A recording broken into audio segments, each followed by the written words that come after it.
There's a tablet sitting inside a museum in Philadelphia, Pennsylvania. It has been there since 1893. It is made of clay, and it is cracked down one side, and it is the color of old bone.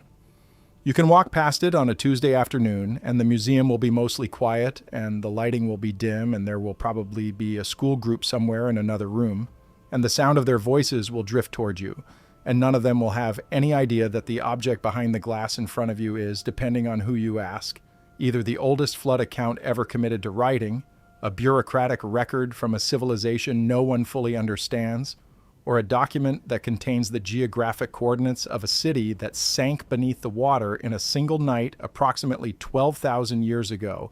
That is not a small set of possibilities.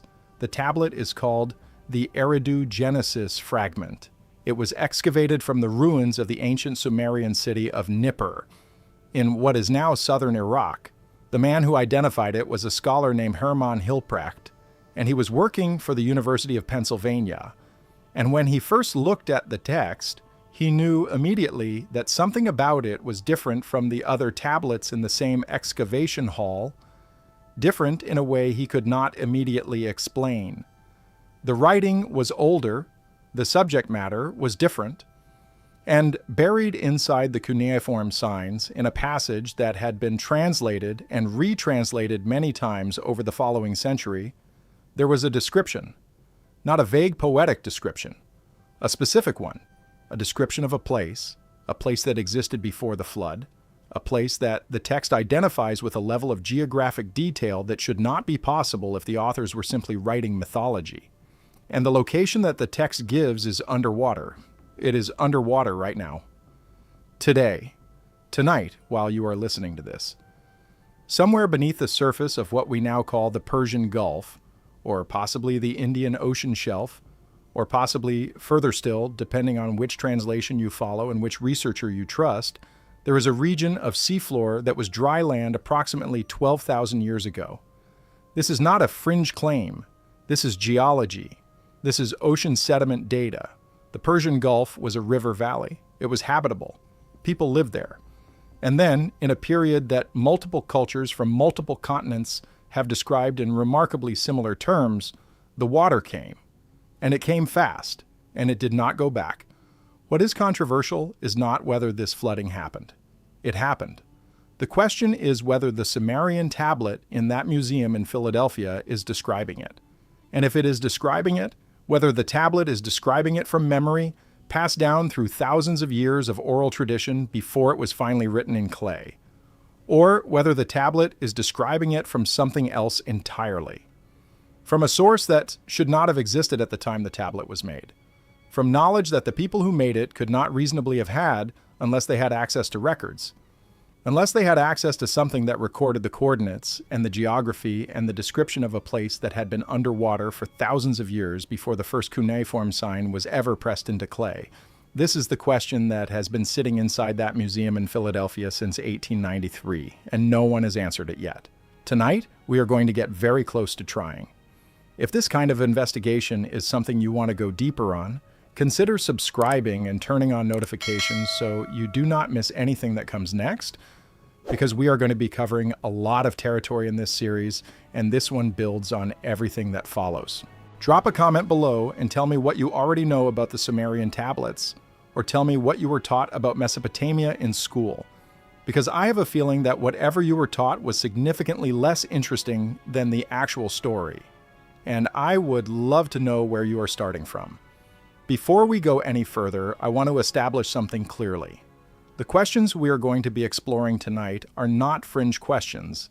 They are questions that arise directly from the oldest written records in the world, from the geological data on the floor of the Persian Gulf, from the linguistic analysis of the Sumerian language, and from the oceanographic survey data that has been accumulating for decades. The reason these questions feel fringe is not because the evidence is weak.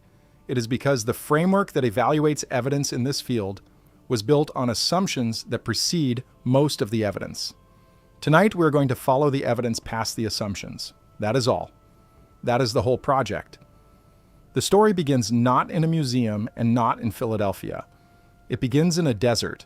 It begins in what is now southern Iraq, in a flat and almost entirely featureless landscape, where the Tigris and Euphrates rivers have been depositing silt for 10,000 years, and where the ground is so alkaline and so dry that organic material almost never survives.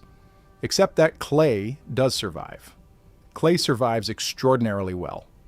Clay survives better than stone in some conditions, because clay does not crack from frost and does not dissolve in rainwater, and if it is fired by accident, by a building burning down above it, it becomes essentially permanent.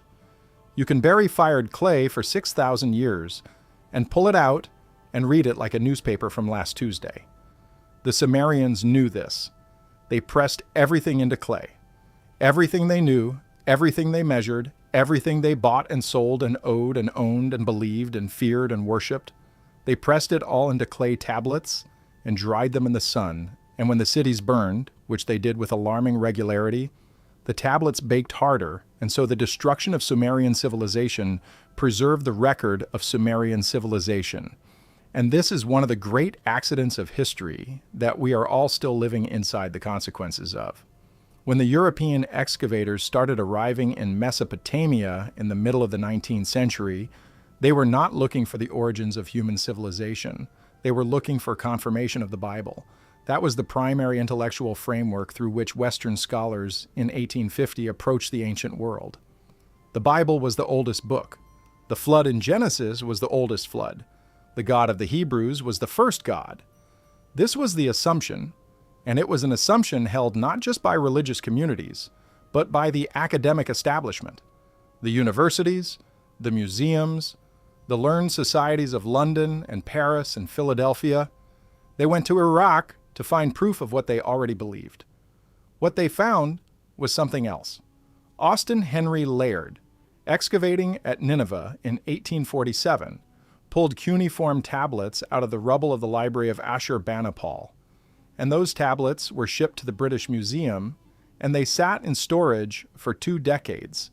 And then in 1872, a scholar named George Smith, who worked in the museum's cuneiform department, sat down with a particular tablet from the Ashurbanipal collection and began to read it. And what he read made him, according to the accounts of people who were present, stand up from his desk and begin removing his clothes. This is a detail that gets dropped from most of the official histories. George Smith, in the British Museum reading room in 1872, read what would later be identified as Tablet 11 of the Epic of Gilgamesh, which contains a flood account that predates the book of Genesis by at least 1,000 years, and possibly by much more. And the parallels between the Sumerian flood account and the biblical flood account are not vague or impressionistic. They are structural. They are specific. They are the kind of parallel that does not emerge from coincidence. A man is warned by a god. The man is told to build a boat. The man is given precise dimensions. The man takes animals aboard. There is a flood. The flood covers everything. The man releases birds to find land. The birds return the first time. The birds do not return the second time. The boat comes to rest on a mountain. The man offers sacrifice. The god smells the sacrifice and is pleased. The British Museum reading room did not know what to do with this information in 1872. The established order of knowledge did not know what to do with it. Because if this flood account was older than Genesis, then Genesis was not the original.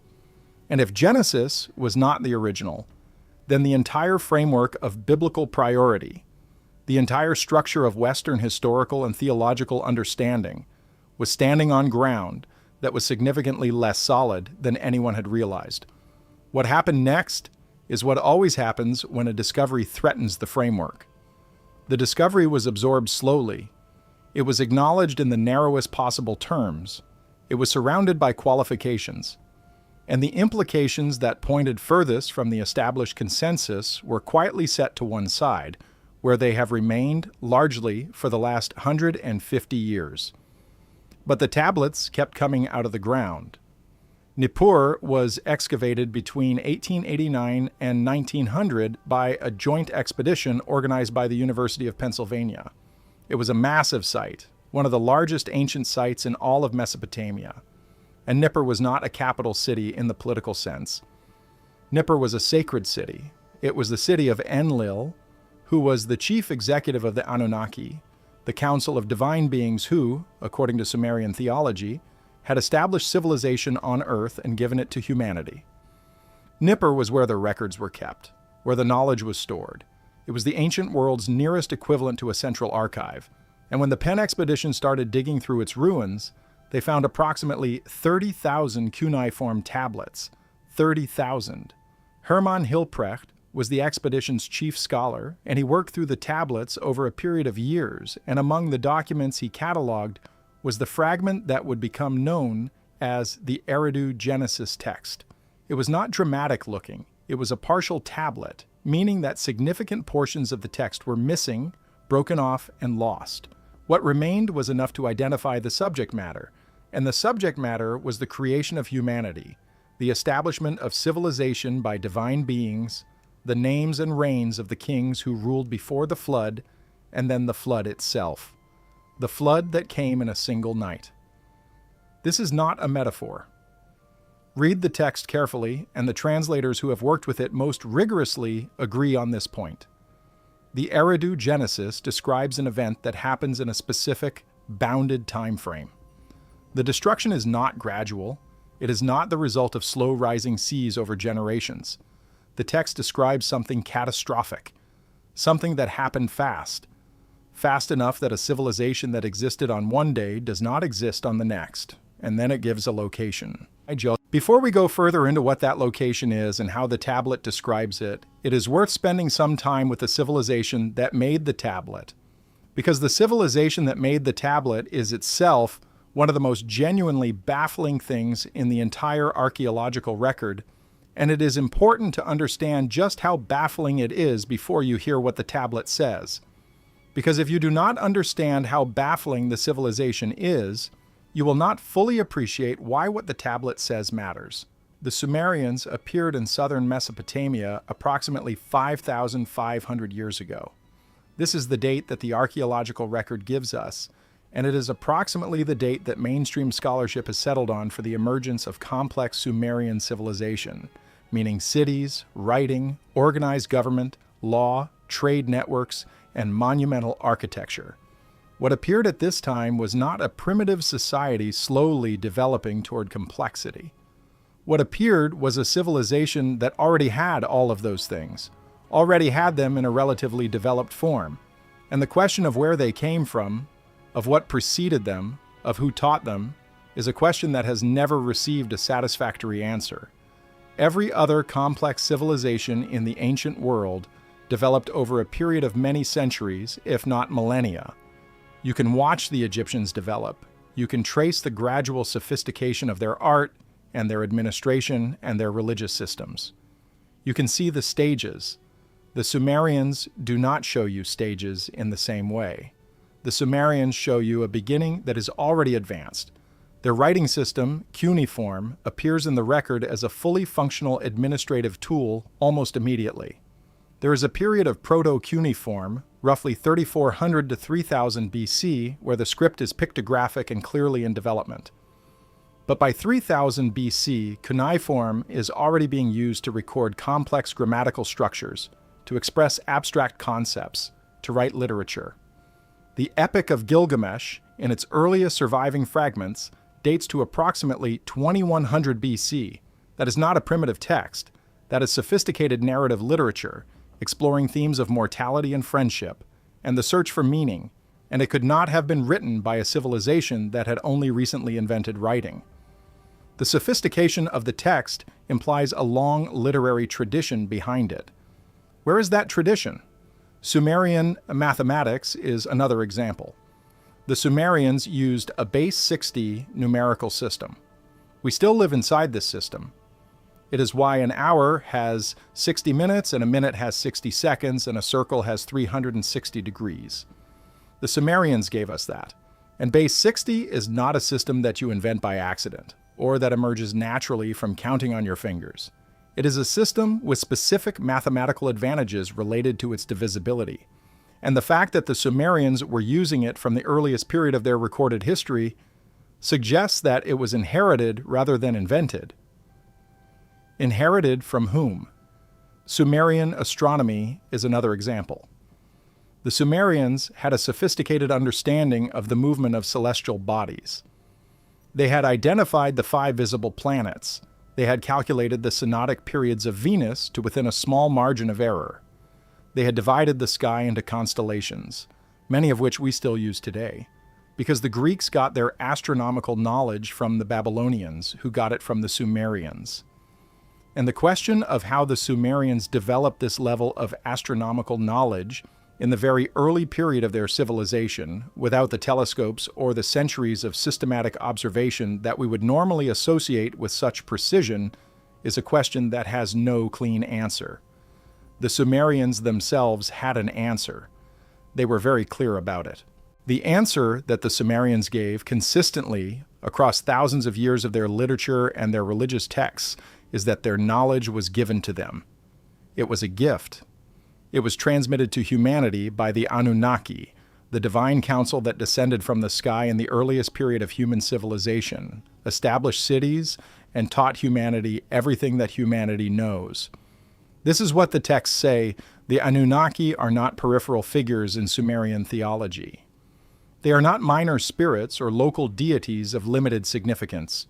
They are the central figures of the entire Sumerian religious and cosmological system. The name Anunnaki is generally translated as those of royal blood, or those who came from heaven to earth, and the Sumerian texts describe them in considerable detail. They have a governing council. They have specific roles and responsibilities. They have conflicts with each other, political conflicts, arguments about policy, factions, and alliances. They behave, in other words, less like gods in the mystical sense and more like an administration, a government, a management structure. Anu is at the top. He is the Sky Father, the ultimate authority, though he is somewhat distant and tends to let others make day-to-day decisions. Below him, the 2 most active figures are Enlil and Enki, and they are brothers, and they do not agree on very much. Enlil is the enforcer, the one who decides when humanity needs to be punished, when the experiment needs to be reset. Enki is the advocate, the one who warns the humans, the one who tells the man to build the boat before the flood comes, the one who, in multiple texts, argues against the destruction of what has been built. This dynamic is not a mythological abstraction. Read the texts, and it reads like a policy debate. Enlil wants to destroy humanity because they have become too numerous and too loud, the texts say, and this is one of the stranger flood motivations in world mythology. The idea that the decision to send the flood was made not because humanity was morally corrupt, but because there were too many of them and they made too much noise. Enki disagrees with the decision. He finds a workaround, warns a man named Ziusudra, and ensures that the knowledge and the genetic line survive the event. This is the story that the Eridu Genesis tells. And within that story, embedded in the passages before the flood account begins, is the description of what existed before, the description of what was lost. The text opens with a period before humanity was created. The Anunnaki are present.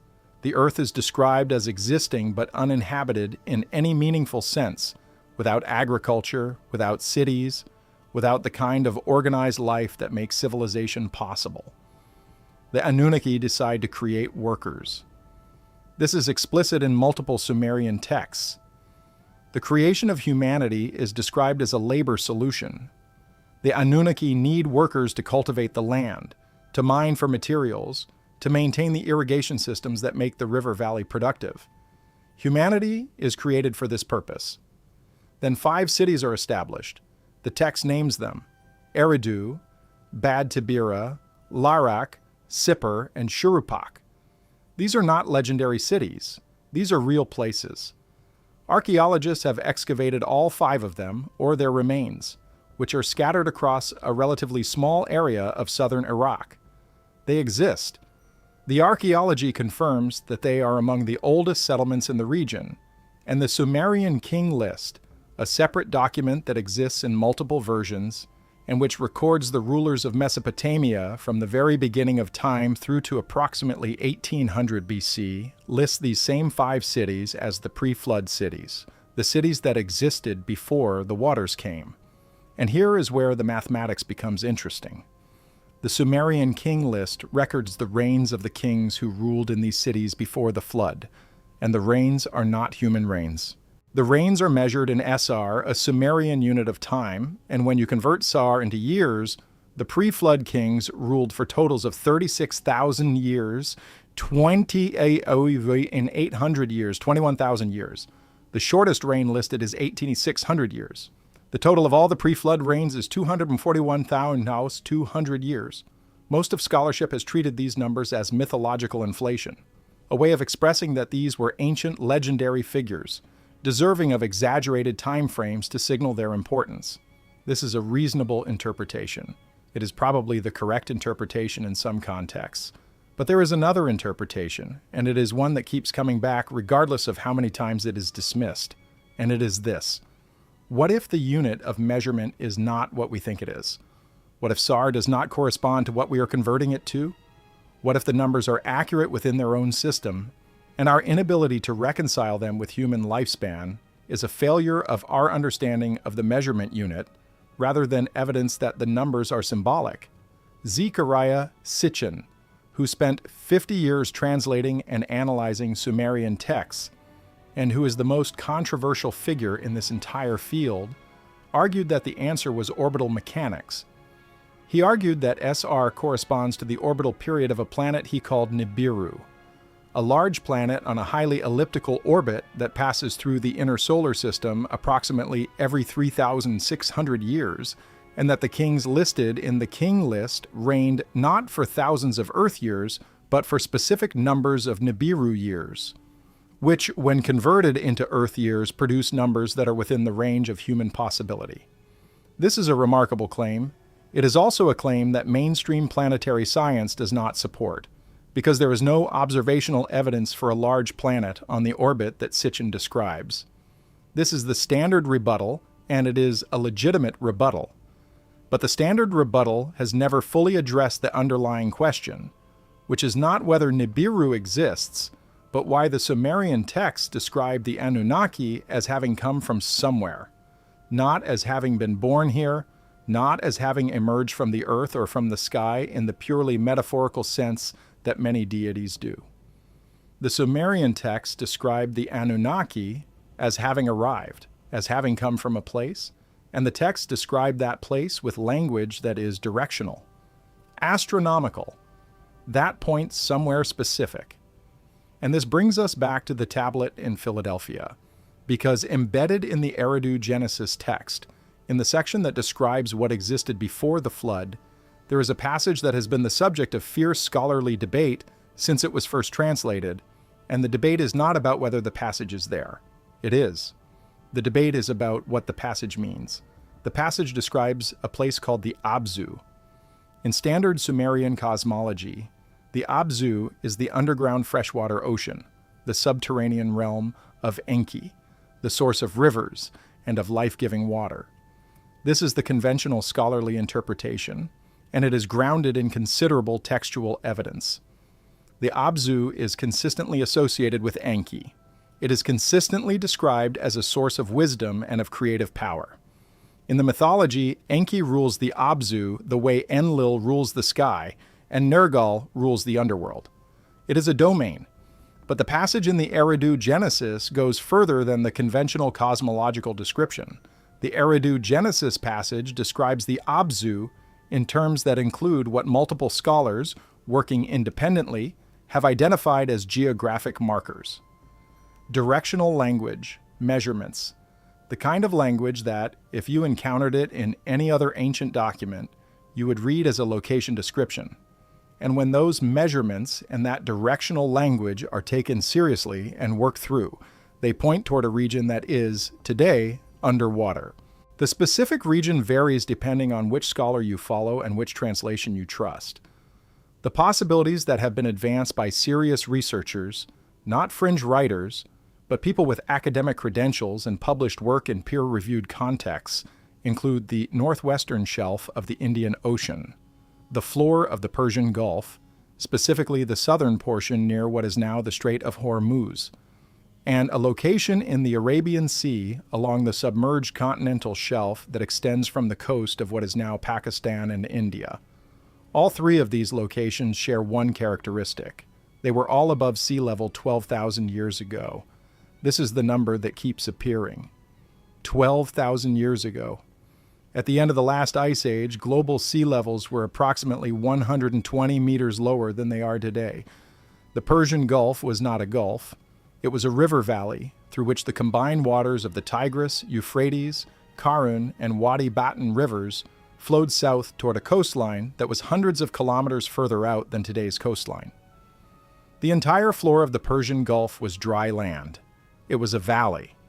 And based on the sediment analysis that oceanographic surveys have done over the past 30 years, it was a valley with soil that was capable of supporting agriculture with fresh water, with exactly the kind of conditions that would support a complex human settlement. And then the Ice Age ended, and the water came. The rise of sea levels at the end of the last Ice Age was not a single event and was not uniform. There were periods of rapid inundation separated by periods of slower rise. The most dramatic of these rapid inundation events occurred approximately 14,000 years ago, approximately 11,000 years ago, and approximately 8,000 years ago.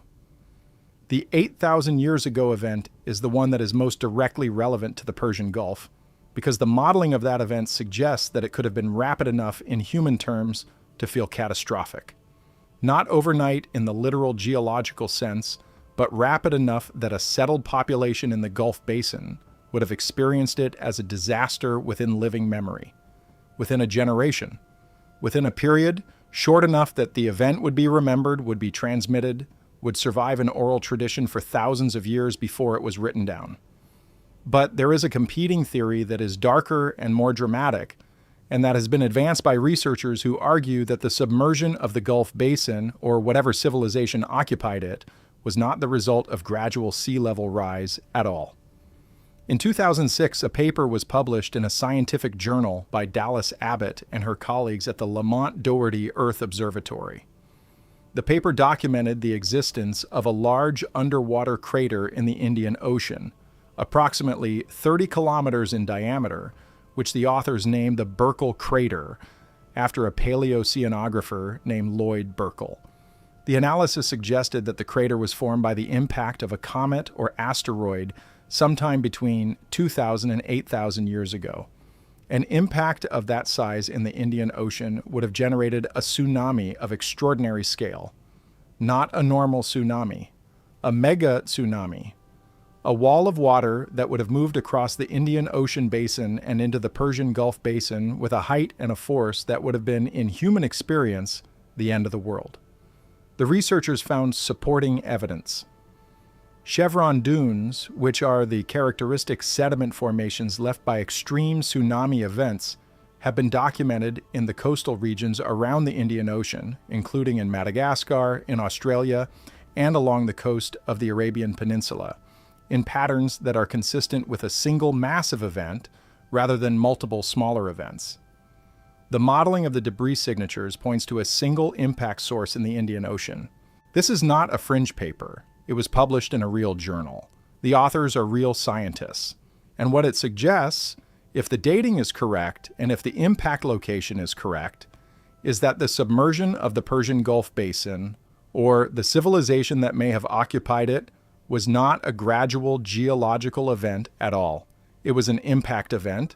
It was a rock from space hitting an ocean, and the resulting wave and the resulting chaos arriving at a populated river valley in a very short period of time. One night, in other words. Now, if you are someone who approaches these questions from a conventional scholarly perspective, what I am describing is a series of independent geological and archaeological facts that can be assembled into a compelling circumstantial case for a catastrophic flooding event in the region of the Persian Gulf approximately 8,000 to 12,000 years ago, and a Sumerian text that may or may not be describing that event from memory. And this is an interesting historical question. It is worth investigating. It is worth taking seriously. But it is, within this framework, ultimately a question about the history of human settlements and human oral tradition. If you are someone who approaches these questions from the ancient astronaut perspective, what I have just described is something significantly larger. Because if the Sumerian texts are accurate, and if the Anunnaki were real, and if the civilization that sank in one night was not simply an early human settlement, but was an Anunnaki establishment, a base, a city built by and for a non-human administration that had been operating on Earth for hundreds of thousands of years, then what sank was not just a human memory. What sank was technology. What sank was knowledge. What sank was infrastructure that the Anunnaki had built and maintained, and that, when it went underwater, took with it most of what they had brought here. And the question then becomes, did they record the location because they wanted to come back for it? The Sumerian texts, the ones that Zecharia Sitchin spent his career translating, include passages that describe the Anunnaki's reaction to the flood in terms that go beyond theological narrative. Some of the texts describe the Anunnaki as having anticipated the flood, as having had foreknowledge of what was coming. The text of the Atrahasis epic, which is a Babylonian text that preserves much of what was once a Sumerian original, includes a passage in which Enki describes the decision not to warn humanity as having been made deliberately by the council. The council knew the flood was coming. The decision to not warn humanity was a council decision. Enki violated that decision by warning Atrahasis, the Babylonian equivalent of the Sumerian Ziusudra. This means, within the framework of the text, that at least some of the Anunnaki had enough advance notice to make preparations, to secure their records, to mark the location of what they were losing, to press coordinates into a clay tablet. The idea that the Eridu Genesis contains embedded coordinates is not new. It has been advanced by multiple researchers over the past 30 years, working from different starting points and arriving at conclusions that do not always agree with each other, but that share the common thread of identifying the directional and numerical language in the pre-flood section of the text as something more than mythology. One of the most careful treatments of this question comes from researchers working in what might broadly be called the underwater civilization field.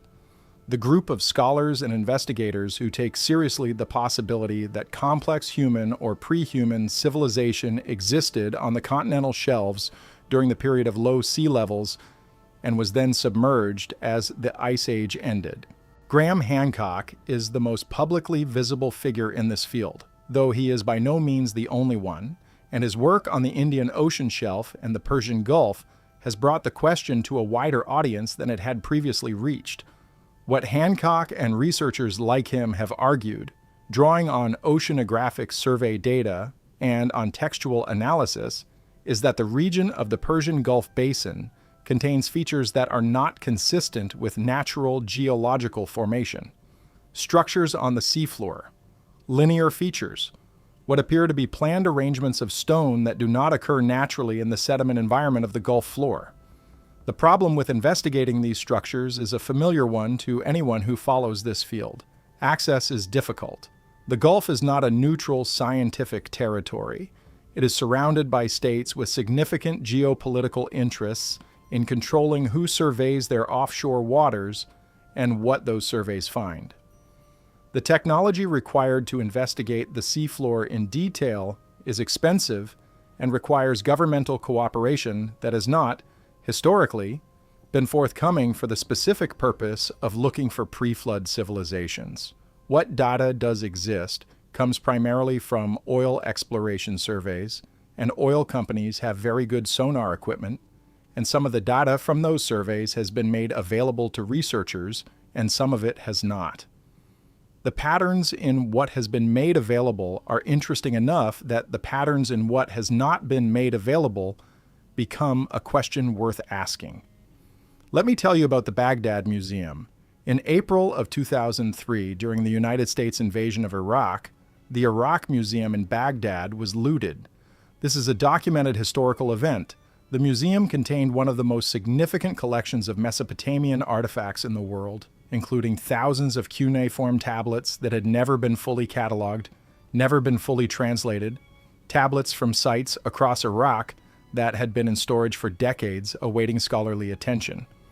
The looting of the museum was extensively documented by journalists and by subsequent archaeological investigations.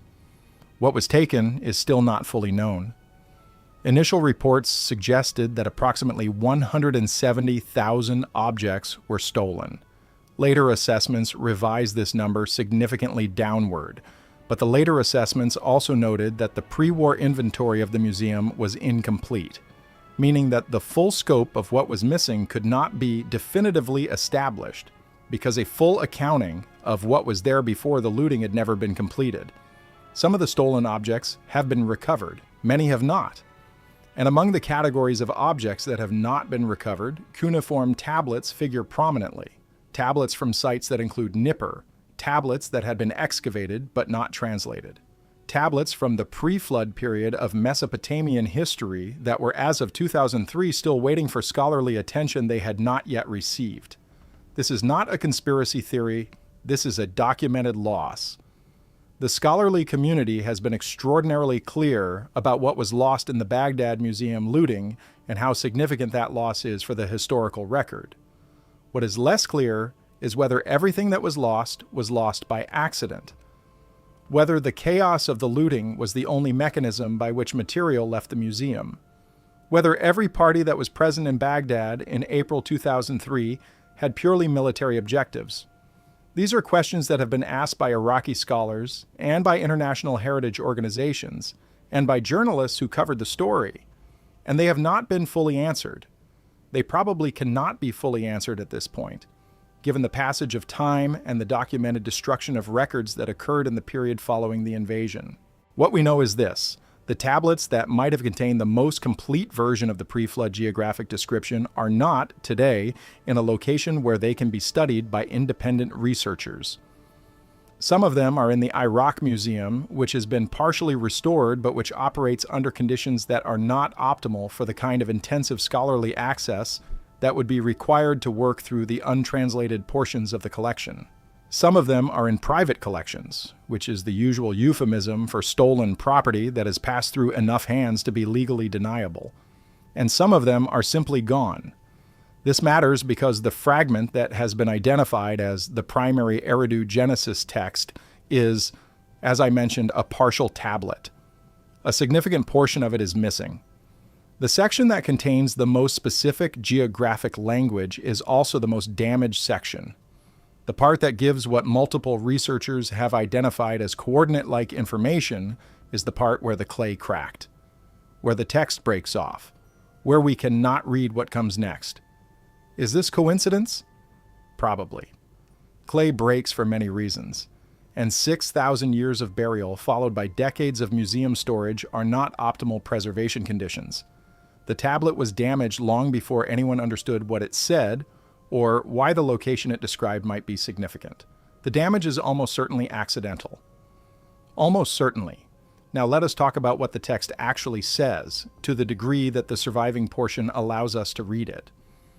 The pre-flood section of the Eridu Genesis contains a passage describing the establishment of the 5 cities. Each city is named and assigned to a specific divine patron. Eridu is assigned to Enki. This is significant because Eridu is also the oldest city in the Sumerian king list, the one listed as the first city of kingship, where kingship first descended from heaven. Eridu has been excavated. Archaeologists have found 18 superimposed temples at the site, built one on top of the other over a period of thousands of years, the earliest of which dates to approximately 5400 BC. The sacred nature of the site is not in doubt.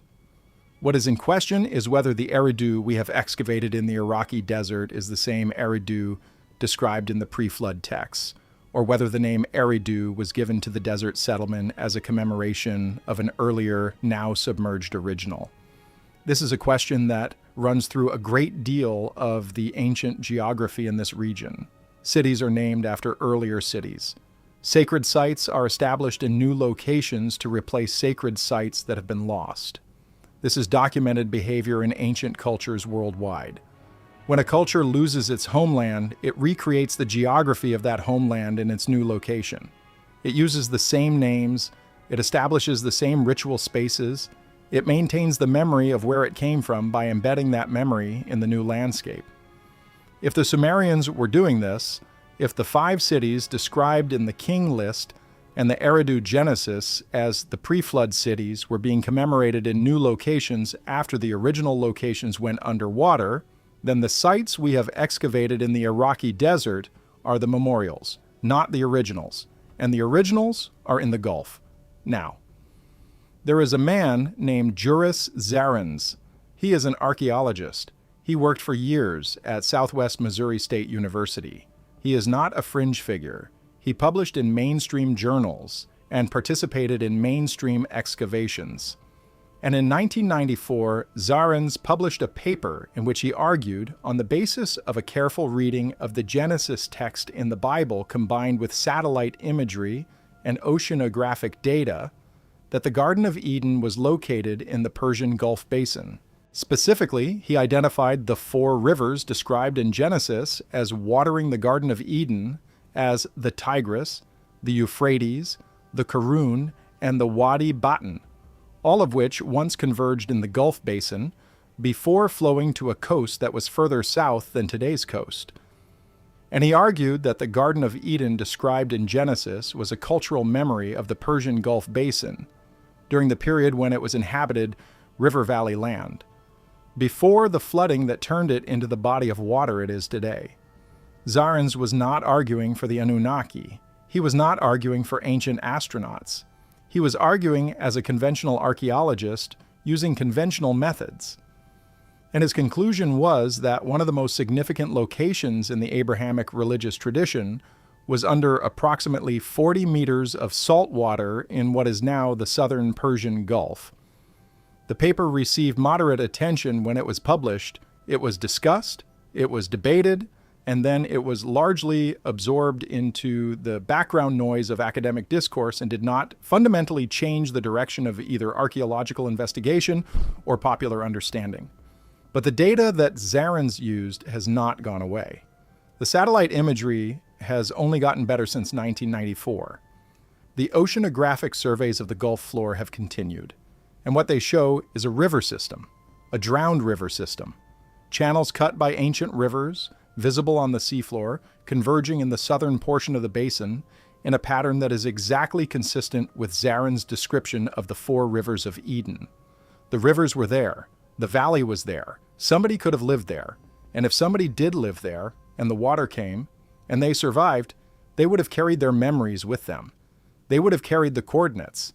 They would have carried the name of their lost home, and they would have pressed it into clay when they learned how to make tablets so that it would not be forgotten. The question that has never been answered is whether the someone who survived and the Sumerians who wrote it down were the same people or different people. Whether the Sumerians were the descendants of the Gulf civilization, inheritors of its memory, or whether they received the memory from a third party, from Enki, from the one who had been there and wanted the location remembered. Consider the specific passage in the Atrahasis epic where Enki instructs Atrahasis. The passage is structured as a set of commands. Build this thing. Put these things inside. Go to this place. And embedded in those instructions is a specificity that goes beyond what the story requires for mythological purposes. Myths do not need precise measurements. Myths do not need specific materials. Myths convey meaning through broad symbolic language. The Atrahasis epic in this passage is giving instructions that would function as actual instructions, as if the text is not just telling a story, but is preserving a procedure. This is the same quality that appears in the geographic passages of the Eridu Genesis. The language is more specific than the story requires. The directional markers are more precise than mythology needs them to be. The numbers are not round numbers. They are not simple multiples of sacred numerological values. They are the kind of numbers that come from measurement. Sitchin argued for 50 years that the Sumerian texts were not mythology at all, that they were historical record, that the Anunnaki were not gods in the supernatural sense, but were a technologically advanced species that operated on Earth over an extended period, and that the texts preserving their activities are as close to primary historical documents as anything we have from that period. His translations have been criticized by Assyriologists, some of whom have argued that his readings deviate significantly from established cuneiform scholarship. His critics are not wrong that some of his specific translations are disputed, but his critics have also consistently failed to engage with the broader question that his work raises, which is not whether his translation of a specific Sumerian word is accurate, but why the Sumerian texts describe their gods the way they describe them, why they describe beings who came from somewhere, who had councils and policies, who created workers for a specific economic purpose, who argued among themselves about what to do with those workers, who had foreknowledge of a catastrophe and debated whether to share it. These are not characteristics of the gods of any other ancient civilization in the world. The gods of Egypt are forces of nature and cosmic principles. Ra is the sun. Osiris is the cycle of death and rebirth. Isis is the principle of magic and protection. They are cosmic. They are abstract. They are not bureaucrats. The gods of Greece and Rome are human-scale emotional figures, given to jealousy and desire and revenge, but even they are not administrators. They do not convene policy councils to decide whether to flood the world. They are emotional actors, not governance structures. The Anunnaki are different. The Anunnaki have a system. They have ranks. They have job descriptions. The 50 great Anunnaki are distinguished from the 300 Igigi, who are described as a lower class of divine workers who at one point go on strike, which is why humanity is created to replace them. This is not mythology in any conventional sense. This is an organizational chart. And the being at the top of that organizational chart made a decision at a specific moment in time to flood the world.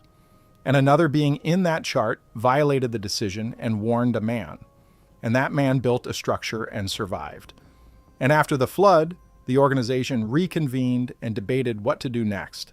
And some of them were angry, and some of them were relieved, and one of them, described in the text as weeping, is clearly distressed at the scope of what has happened. They weep, they argue, they disagree about the outcome of their own decision.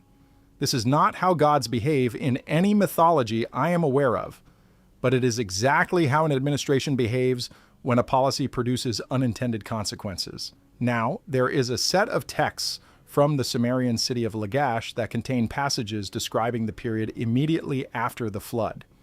In these texts, the Anunnaki are engaged in a project of reconstruction. They are rebuilding the irrigation systems. They are reestablishing the agricultural cycles. They are, in the language of the texts, restoring civilization to the land. And in several of these passages, there is a reference to something called the Me, which in Sumerian is usually translated as the divine laws, or the divine attributes, or the divine offices. The Me are the fundamental principles of civilization: kingship, priesthood, descent into the underworld, the scribal arts, music, metalwork, law, truth, the descent of heroes. The Me are described in the text as objects, physical objects that can be held, that can be stolen, that can be given as gifts. Inanna, one of the most active of the Anunnaki female figures, travels to Enki's domain and obtains the Me through a combination of charm, and what the text strongly implies is deception involving alcohol. She takes the Me back to her city of Uruk. If the Me are physical objects, what are they? What physical object encodes the principles of civilization? What can you hold in your hand that contains kingship and law and music and the scribal arts? One answer is a tablet, a library, a comprehensive record of everything that a civilization needs to function. A hard drive, if you want to use the modern analogy. And Enki's domain, the Abzu, the place where the Me are kept, the place that is described in the Eridu Genesis with what appear to be geographic coordinates, is the location of the archive, the location that is now underwater. If this interpretation is correct, and I want to be clear that it is a speculative interpretation rather than an established fact, then what the tablet in Philadelphia is describing is not just a civilization that sank. It is a library that sank, a repository of accumulated knowledge the kind of knowledge that takes tens of thousands of years to accumulate, the kind that does not come from counting on your fingers and watching the stars for a few centuries, the kind of knowledge that the Sumerians themselves claimed was given to them rather than developed by them, and the location of that repository is somewhere on the floor of a body of water that has not been systematically searched for what may be below its sediment layer. This brings us to what we actually know about the seafloor of the Persian Gulf in terms of what has been surveyed and what has not. The Gulf has been extensively surveyed by the petroleum industry. The seismic data that the oil companies have collected is remarkably detailed. It is detailed enough to identify subsurface structures at the resolution required for hydrocarbon exploration, which means it is detailed enough to identify large buried structures if any exist. Some of this data is in the public domain. Some of it is proprietary. The proprietary portions represent a significant gap in what independent researchers can access. What is in the public domain includes bathymetric surveys, sonar surveys of the seafloor topography that have been published by various government agencies and academic institutions. And in those surveys, there are features, there are anomalies. There are places where the seafloor does not look the way it would look if the basin had been a natural river valley with no settlement history. There are linear features that parallel each other in ways that straight riverbanks do not. There are mounds in positions and configurations that do not match the sediment distribution patterns of a natural floodplain. These are not definitive. A mound on the seafloor could be many things. Geology produces mounds. Biological processes produce mounds. The identification of a seafloor feature as artificial rather than natural requires a level of investigation that the Gulf has not received in this context, for the obvious practical reasons that the Gulf is a geopolitically contested body of water surrounded by states that have their own priorities and their own interests in controlling what is found there. But the features are there, and the tablet in Philadelphia is there. And the translation, however disputed its specifics, is pointing toward this region with a level of geographic specificity that should not be possible if the text is purely mythological. And this is where the modern suppression becomes relevant. The question of whether ancient civilizations or non-human intelligences or both establish complex societies in the pre-flood world is not a question that mainstream academia can comfortably engage with. And the reason it cannot comfortably engage with it is not primarily ideological, though ideology plays a role. The reason is structural. Academic disciplines are organized around established frameworks. The frameworks determine what counts as evidence, what counts as a legitimate research question, and what counts as a scholarly contribution worth funding and publishing. The framework within which Mesopotamian studies operates is a framework built on the assumption that the cuneiform texts are mythology, that the Anunnaki are gods in the same sense that Zeus and Odin are gods, that the numbers in the king list are symbolic, that the pre-flood descriptions are literary conventions rather than geographic records. Within that framework, the questions I have been raising tonight are not research questions. They are category errors. They are the kind of thing you do not ask if you want to maintain a career in the field. And so the people who have the language skills to read the tablets most carefully are structurally prevented from asking the most interesting questions the tablets raise. The people who have asked those questions, Sitchin, Hancock, Andrew Collins, David Roll, Robert Bovall, to name just a few, have done so outside the academy or at the edges of it, and they have paid the professional price. Their work is not cited in mainstream journals. Their arguments are not engaged with on their merits, but are dismissed by association with fringe culture. The question of whether the Sumerian texts describe real events involving real, non-human actors is not a question that gets you tenure. It is a question that gets you a label. And so the question does not get asked, not in the places where it should be asked, not by the people with the most sophisticated tools to answer it. The Baghdad Museum looting removed evidence that has not been recovered. The proprietary oil company surveys contain data that has not been shared. The tablet in Philadelphia has a gap in exactly the section where the coordinates would be most readable. and the academic framework that would allow the most qualified people to take the remaining evidence seriously is a framework that is specifically structured to prevent them from doing so. This is not a conspiracy in the dramatic sense of a room full of people deciding together to suppress the truth. It is something more mundane and in some ways more troubling. It is the accumulated weight of institutional momentum.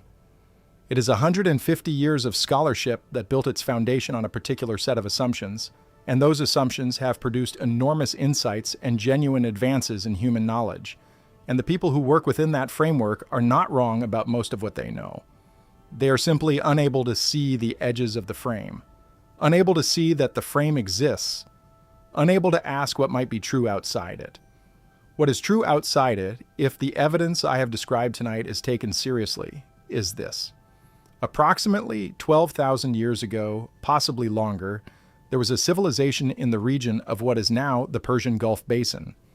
It was a civilization with knowledge of astronomy, of mathematics, of agriculture, of organizational governance.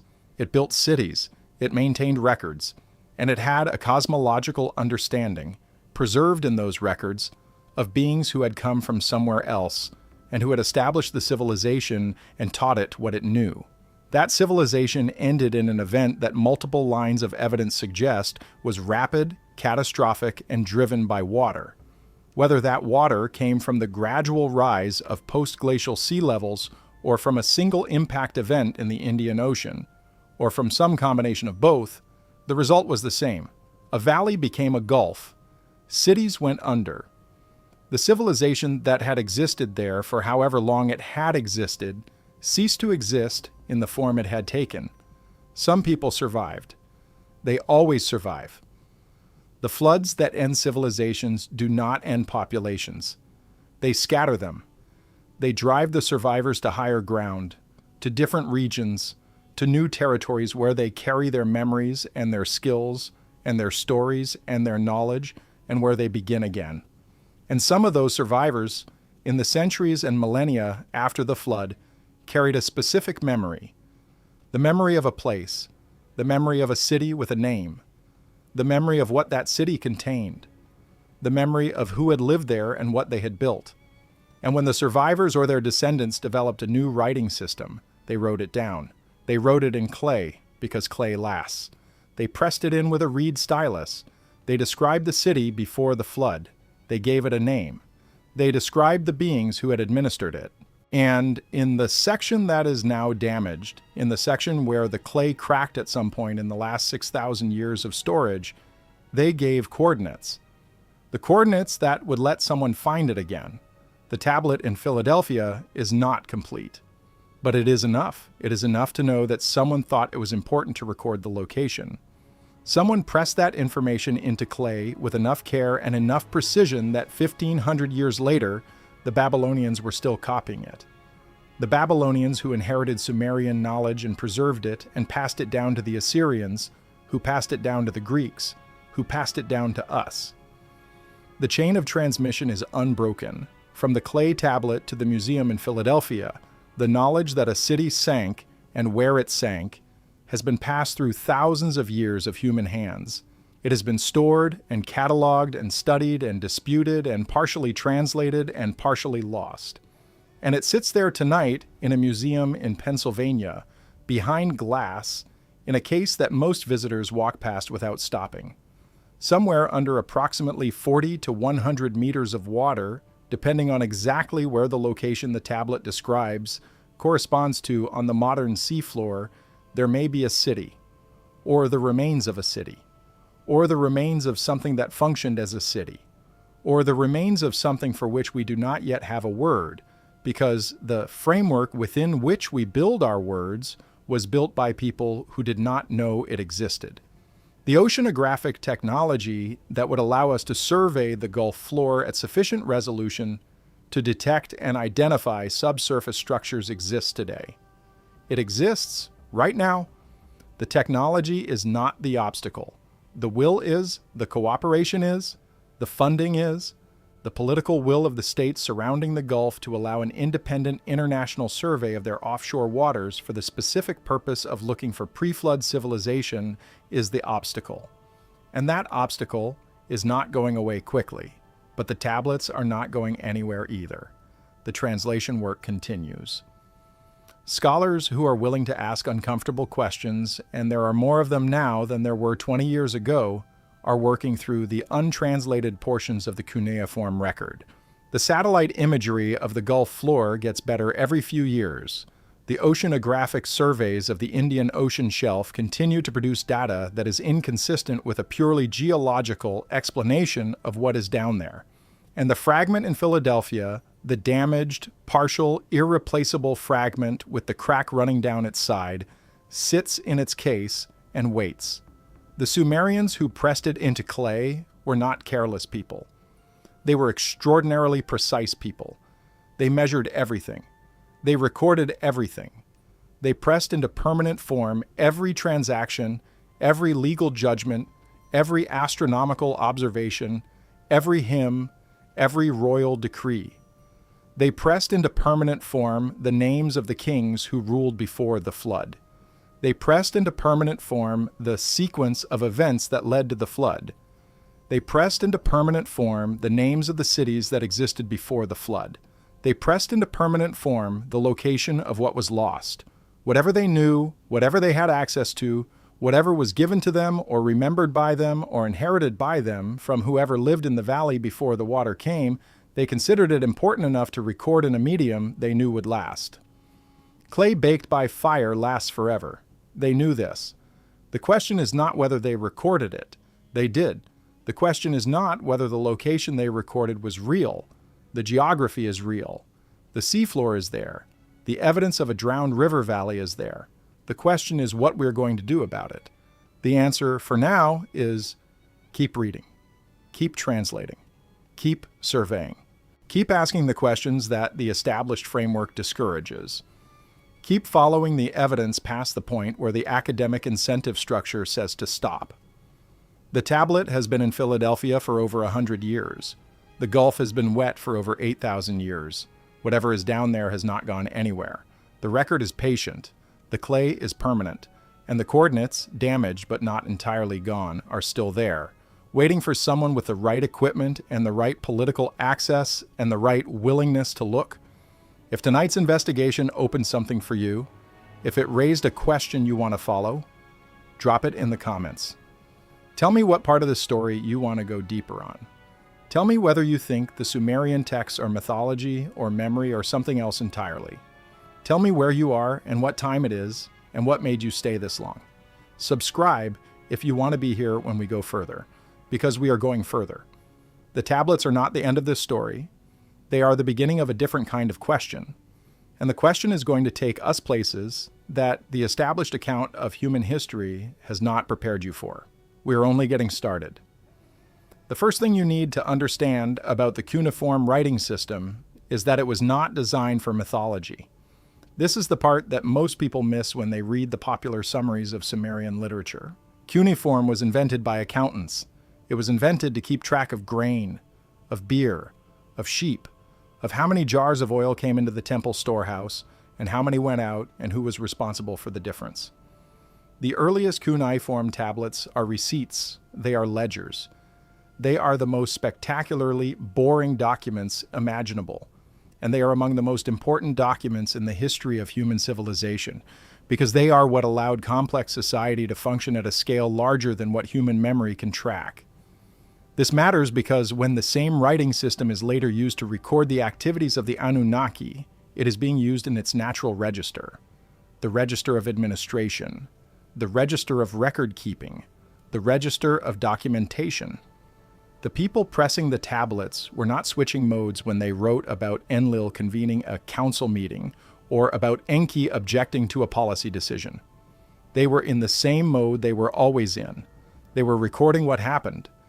The question of whether what happened was real is a different question. But the mode of recording is the mode of factual documentation, not the mode of mystical storytelling. And this is one of the things that distinguishes the Sumerian texts from the mythological literature of other ancient cultures. The Sumerian texts have the texture of bureaucratic record, even when they are describing divine events. The gods file reports, the gods issue decrees, the gods hold meetings, the gods sign off on decisions. This is not how you write mythology. This is how you keep records. There is a text called The Descent of Inanna to the Underworld. It is one of the most studied pieces of Sumerian literature in existence. In the text, Inanna, the goddess of love and war, decides to descend to the underworld for reasons that are not entirely clear, and she passes through 7 gates, and at each gate she is required to remove a piece of clothing or jewelry, and when she arrives at the bottom she is killed. And she hangs as a corpse for 3 days, and then her servant, Ninshubur, who she instructed before she left, goes to Enlil and to Nanna, and to Enki seeking help. And Enki sends 2 beings made from dirt, 2 creatures without gender, who carry the food of life and the water of life into the underworld and restore Inanna to living. This is a text that has been analyzed from dozens of scholarly angles. It has been read as a seasonal myth representing the descent of vegetation into winter and its return in spring. It has been read as a shamanic initiation text. It has been read as an account of political dynamics between city-states. It has been read as a proto-feminist document about the power of female divinity. What it has not been widely read as, but what several researchers have noted, is a technical document. The 7 gates, the specific items removed at each gate, the specific type of beings that are needed to enter the underworld without being subject to its laws, beings without gender, beings made from clay, beings that are not exactly human.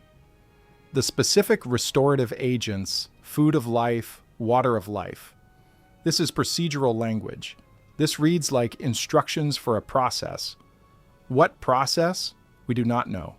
But the specificity of the text, the insistence on the exact sequence and the exact items and the exact type of agent required is the specificity of documentation, not mythology.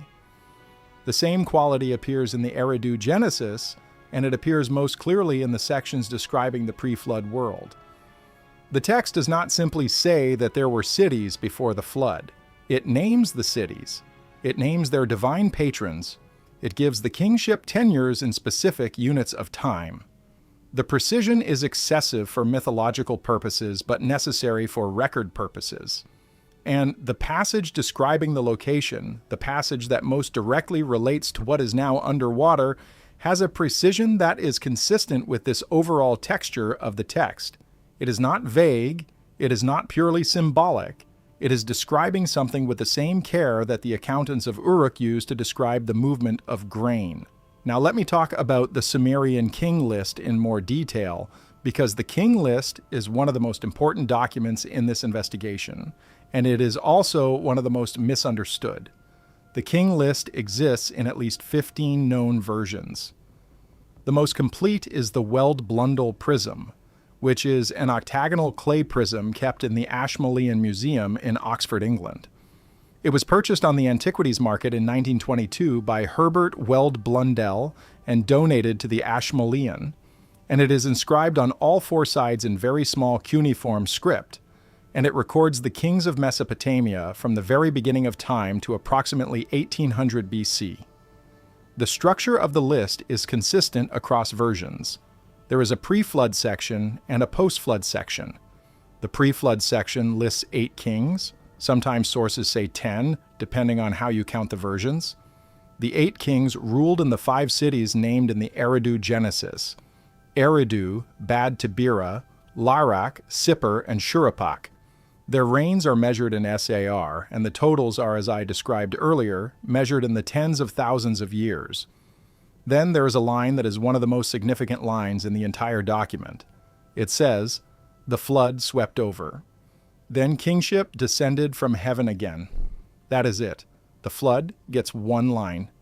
The event that ends the pre-flood world, the event that is described in considerably more detail in the Eridu Genesis, and the Atrahasis epic, and the Gilgamesh epic, the event that multiple independent geological lines of evidence suggest was real, gets 1 line in the king list. And then the list continues.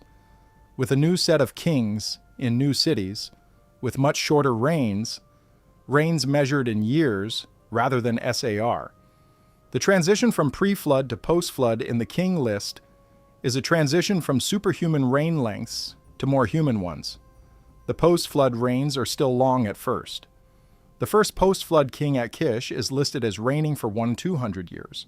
Then the next reigns for 900 years. And so on, the numbers declining over time until by the historical period, the period that overlaps with Egyptian records and with Sumerian texts that can be cross-dated against astronomical events, the reign lengths are approximately human. 20 years, 40 years, the numbers we expect. This pattern of declining reign lengths is one of the things that Sitchin used to support his argument about orbital mechanics, because the pattern is consistent with the progressive interbreeding of a longer-lived species with a shorter-lived one, producing descendants whose natural lifespans approach the shorter-lived norm over generations. This is not the mainstream interpretation. The mainstream interpretation is that the declining reign lengths represent a shift from mythological time to historical time, a literary convention of the scribes who compiled the list. Both interpretations are possible. What is not possible is to ignore the fact that the pattern exists and that it requires an explanation. The city of Shuruppak is the one that appears most frequently in connection with the flood narrative. The Eridu Genesis hero, Ziusudra, is identified in some texts as the king of Shuruppak at the time of the flood. The Atrahasis epic hero is associated with the same city. And Shuruppak has been excavated. The archaeologists found it. It is at a site called Tel Farah in southern Iraq. And in the excavation of Tel Farah, the archaeologists found a flood layer, a real physical flood layer, a layer of water-deposited sediment, silt, and clay that separates two occupation levels. Below the layer, settlement remains from one period. Above the layer, settlement remains from a later period. In between, the physical evidence of a significant inundation event. The archaeologist who led the Tel Farah excavation in the 1930s, Erich Schmidt, dated the flood layer to approximately 2900 BC. Leonard Woolley, who found a similar layer at Ur, dated his to approximately the same period. The question of whether these layers represent the flood described in the Sumerian texts has been debated ever since. The mainstream position is that they represent local Mesopotamian flooding events, floods of the rivers, not a global or regional catastrophe. The Tigris and Euphrates do flood. The floodplains of Mesopotamia are some of the most flood-prone landscapes on Earth, but the flood layer at Shuruppak and the flood layer at Ur are not explained by river flooding alone. River floods deposit alluvium in channel-adjacent areas. The pattern of deposition in these layers is not consistent with normal river flooding. It is consistent with a different kind of flood, a flood that came from a direction that river flooding does not come from. And Shuruppak is named in the king list as one of the 5 pre-flood cities.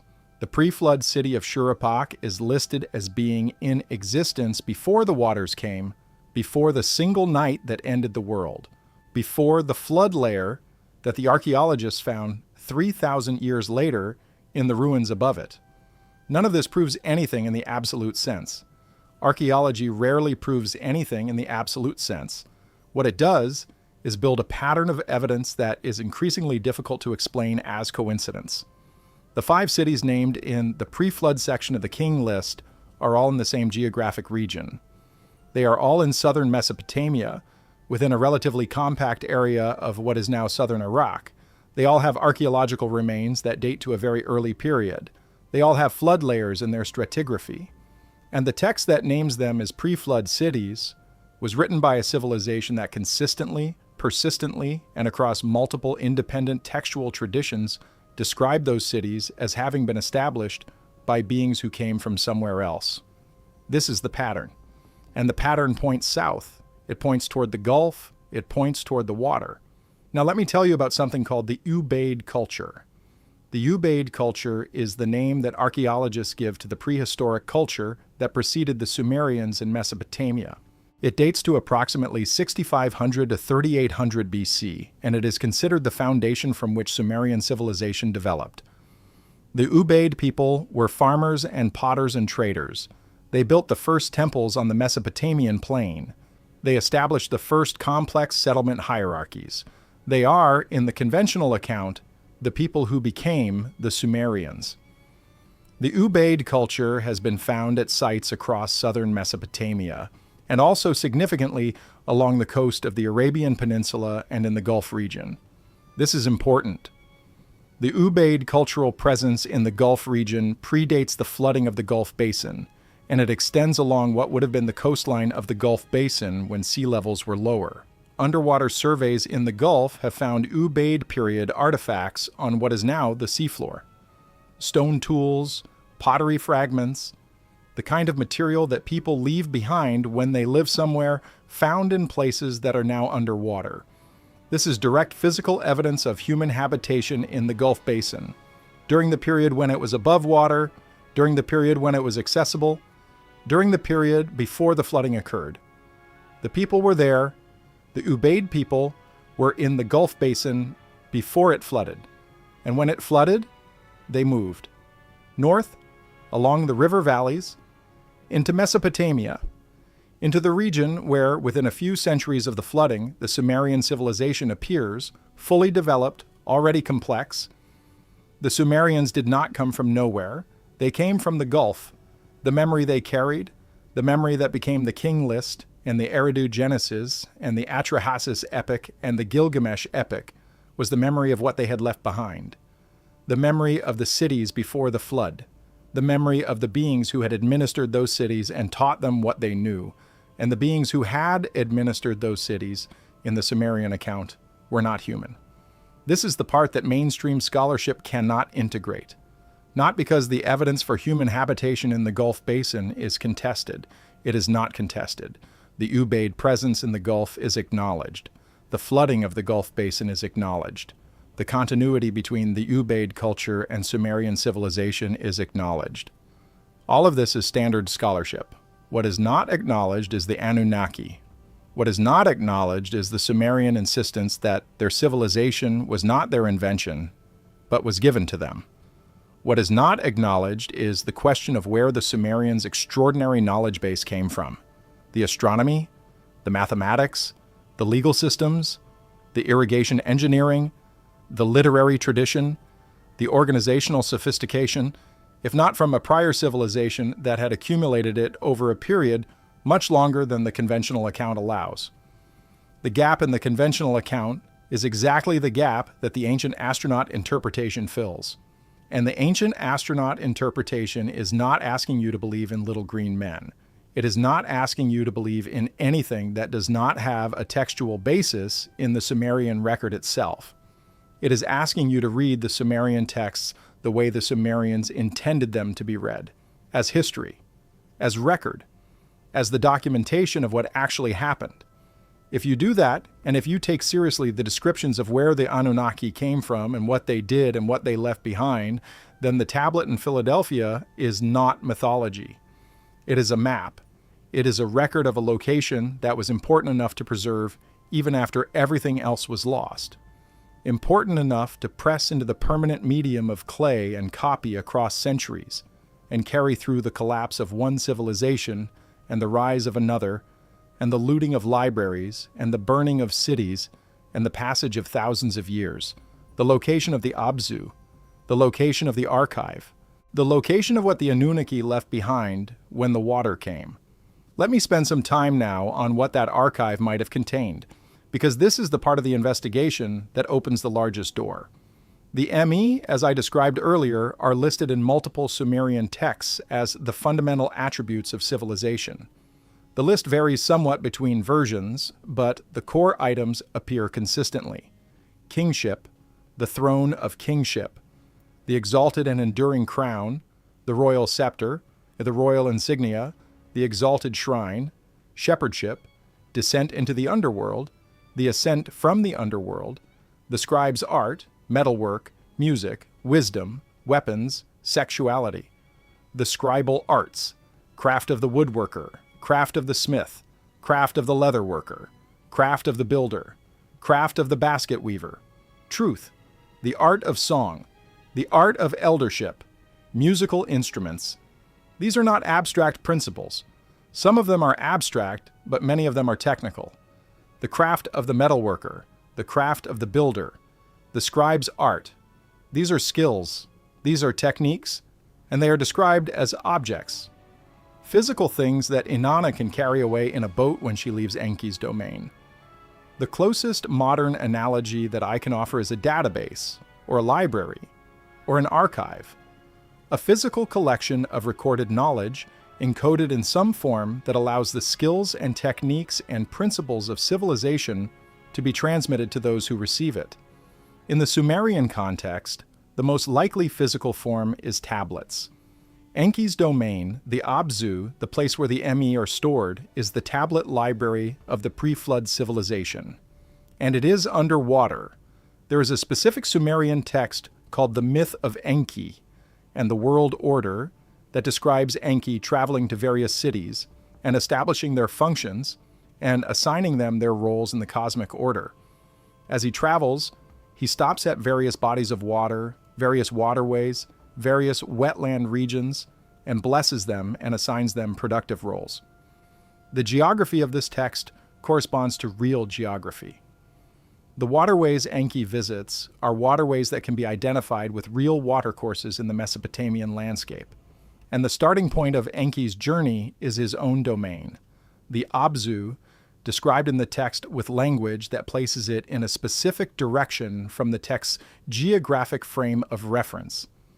The directional language in this text has been analyzed by Sumerian scholars, and the consensus places the Abzu to the south and east of Mesopotamia proper, south and east of the river valleys, in the direction of the Gulf, in the direction of what is now underwater. The Sumerians used a directional system in their texts that is not identical to our compass rose, but that functions similarly. The direction Ki Uri, meaning upper land or north, and the direction Ki Engi, meaning lower land or south, appear frequently in texts with geographic content. The Abzu is consistently associated with Ki Engi, with the lower land, with the south. When you go south from Mesopotamia, you reach the Gulf. When you continue into the Gulf, following the ancient river valleys that the seafloor survey data shows, you reach the southern basin of the Gulf, the area near the Strait of Hormuz, the area that was the last to flood as sea levels rose, the area that represents the deepest penetration of what was once habitable land in the Gulf Basin. This is where the coordinates point. This is where the text, read in the directional register, directs you. And this is where the surveys have found the most unusual seafloor features. In 2010, a team of oceanographers conducting a survey of the northern Arabian Sea published results that included sonar imaging of seafloor features in an area of the seabed that had been dry land during the last ice age. The features they found included linear arrangements of what appeared to be worked stone, anomalous depth profiles consistent with buried structures, and sediment layering patterns inconsistent with purely natural geological processes. The paper was published in a geological journal focused on sedimentology and was not widely read outside that community. It was not sensationalized. It was not connected in the paper itself to ancient civilization theories. The authors were geologists describing geological data, and the anomalies they documented were noted as requiring further investigation. The further investigation has not happened. Not at the scale required to characterize what those features are. This is the recurring theme of this entire investigation. The data is there. The surveys have produced it, the anomalies are documented, and then nothing happens. The follow-up studies are not funded. The deeper investigation is not conducted. The question moves to the back of the academic queue and stays there. Why? There are mundane answers. Funding is scarce. Ocean floor surveys of this type are expensive. The Gulf is politically complex. These are real constraints. But there is also the framework answer. The question of what is on the floor of the Persian Gulf in the context of ancient civilization research is not a question that the established academic framework can fund without implicitly validating a set of claims that the framework is committed to rejecting. To fund a systematic survey of the Gulf floor for pre-flood civilization remains is to take seriously the possibility that pre-flood civilization existed in the Gulf. And the academic framework cannot do that without destabilizing its own foundational assumptions, so the surveys do not happen. And the data that does exist sits in geological journals and oil company proprietary files and satellite imagery archives, unconnected, unintegrated, unasked of the right question. And the tablet sits in Philadelphia. I want to spend some time now on what I think is the most underappreciated piece of evidence in this entire investigation. And it is a piece of evidence that comes not from the Middle East at all, but from the other side of the world. There is a body of research associated primarily with the work of Paul Sereno at the University of Chicago and a group of researchers working on what is called the Green Sahara hypothesis that documents the existence of a period approximately 11,000 to 5,000 years ago when the Sahara Desert was a habitable landscape. Not marginally habitable. Actively habitable with lakes, rivers, grasslands, and a human population that left behind rock art, burials, and settlement remains across a landscape that is now one of the most inhospitable places on Earth. This is not a fringe claim. The Green Sahara is established science. The geological and paleoclimatological evidence for it is overwhelming. The African humid period, as it is formally called, was driven by changes in the Earth's orbital parameters during the period following the last ice age, which caused the African monsoon to penetrate much further north than it does today, watering the landscape that is now desert. And in the period when the Sahara was green, there were people in it. The rock art they left behind has been studied extensively, and some of it depicts animals that no longer exist in the region, cattle that appear to be domesticated, people in boats on lakes that no longer exist, and other scenes that document a complex and varied society. And then the Sahara dried out. Around 5,000 years ago, the orbital parameters shifted again, the monsoon retreated, and the green landscape became desert within a period of perhaps a few centuries. Another catastrophic environmental change. Another civilization ended or scattered by a climate event. The people of the Green Sahara did not disappear. They moved. They moved in the direction the rain went. They moved north toward the Mediterranean and east toward the Nile. And in the Nile Valley, in the centuries following the drying of the Sahara, the Egyptian civilization appears, already developed, already complex, already possessed of a sophisticated theological and organizational system. Where did Egyptian civilization come from? The same question as the Sumerians, the same appearance of complexity without an obvious developmental trajectory. The same insistence in the culture's own texts that its civilization was a gift from divine beings, not a human invention.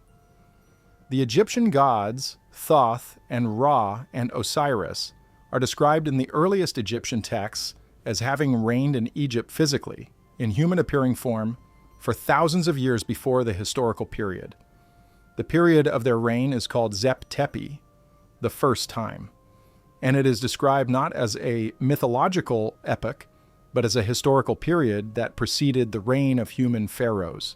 The pyramid texts, which are the oldest corpus of religious writing in Egypt, dating to approximately 2400 BC, describe Zep Tepi in language that implies memory rather than mythology. The text refers to specific conditions, specific physical arrangements that existed during Zep Tepi, as if the authors had access to a record of that period.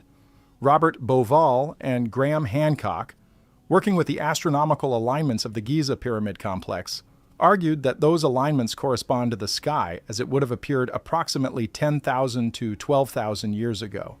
If the alignments were intentional and the mathematical precision of the pyramid complex makes coincidence nearly impossible, then the knowledge encoded in those alignments predates Egyptian civilization by many thousands of years.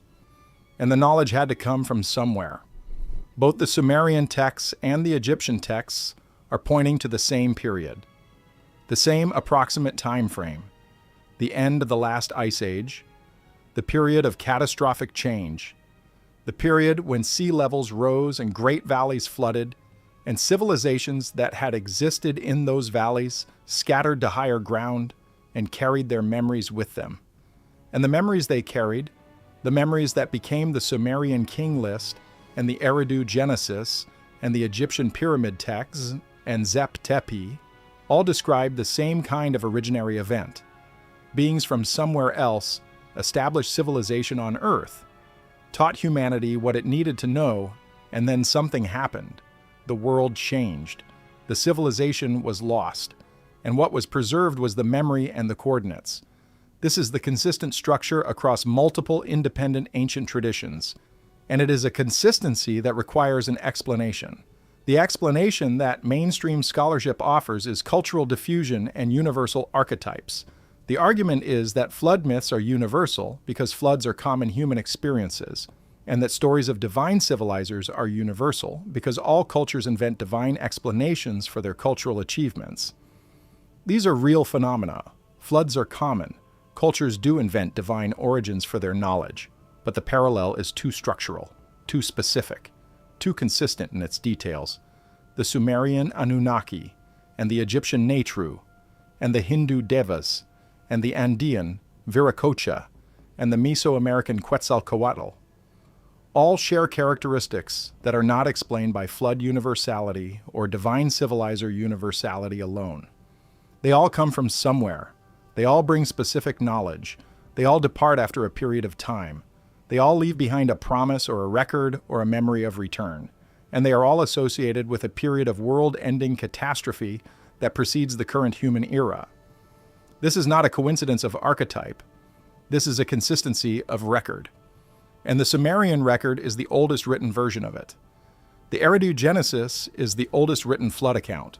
The Sumerian king list is the oldest written pre-flood kingship record. The Sumerian descriptions of the Anunnaki are the oldest written descriptions of divine beings who came from somewhere specific and administered civilization with a specific organizational structure. The Sumerian record is where it starts, and the Sumerian record says there is a location, there is a place, there is a city, or something that functioned as a city that sank in one night, and the location of that city was pressed into clay and preserved across thousands of years of human history for a reason. The reason is that it matters where it is.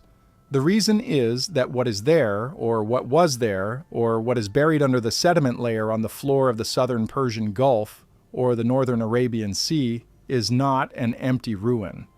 It is, in the Sumerian account, an archive, a library, a repository of the ME, the principles and practices and knowledge base of a civilization that was operating on this planet long before the one we have recorded history of.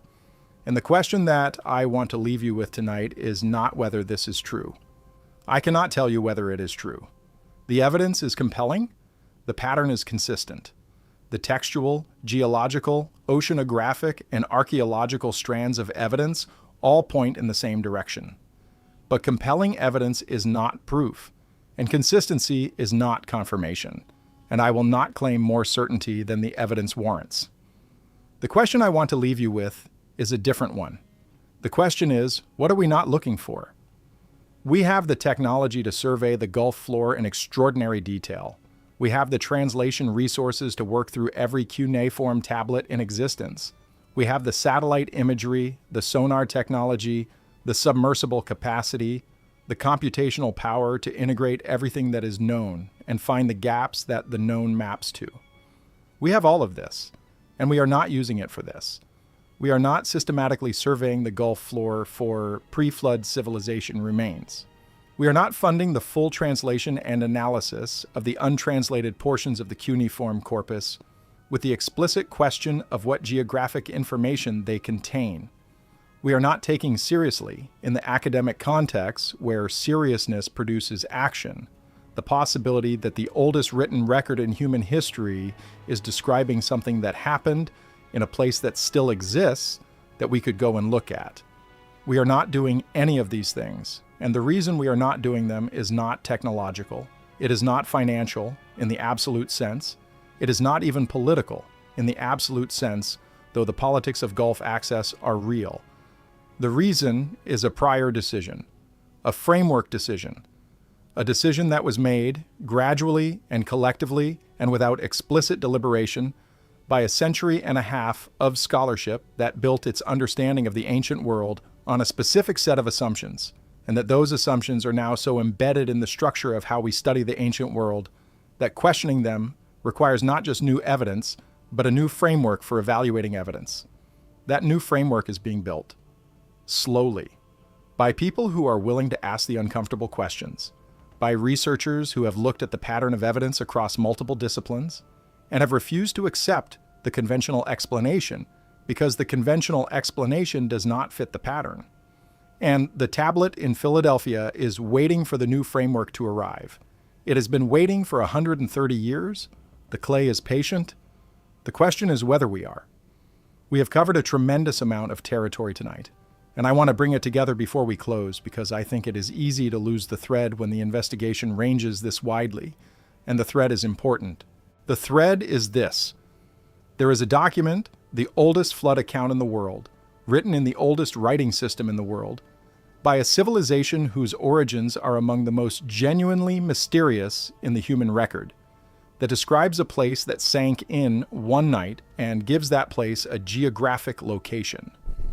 The geographic location corresponds to a body of water that was dry land at the end of the last ice age. The geological evidence confirms that the flooding of that region was real. The archaeological evidence confirms that people lived in the region before it flooded. The textual evidence from multiple independent ancient traditions confirms that a world-ending catastrophe associated with water occurred at approximately the right time.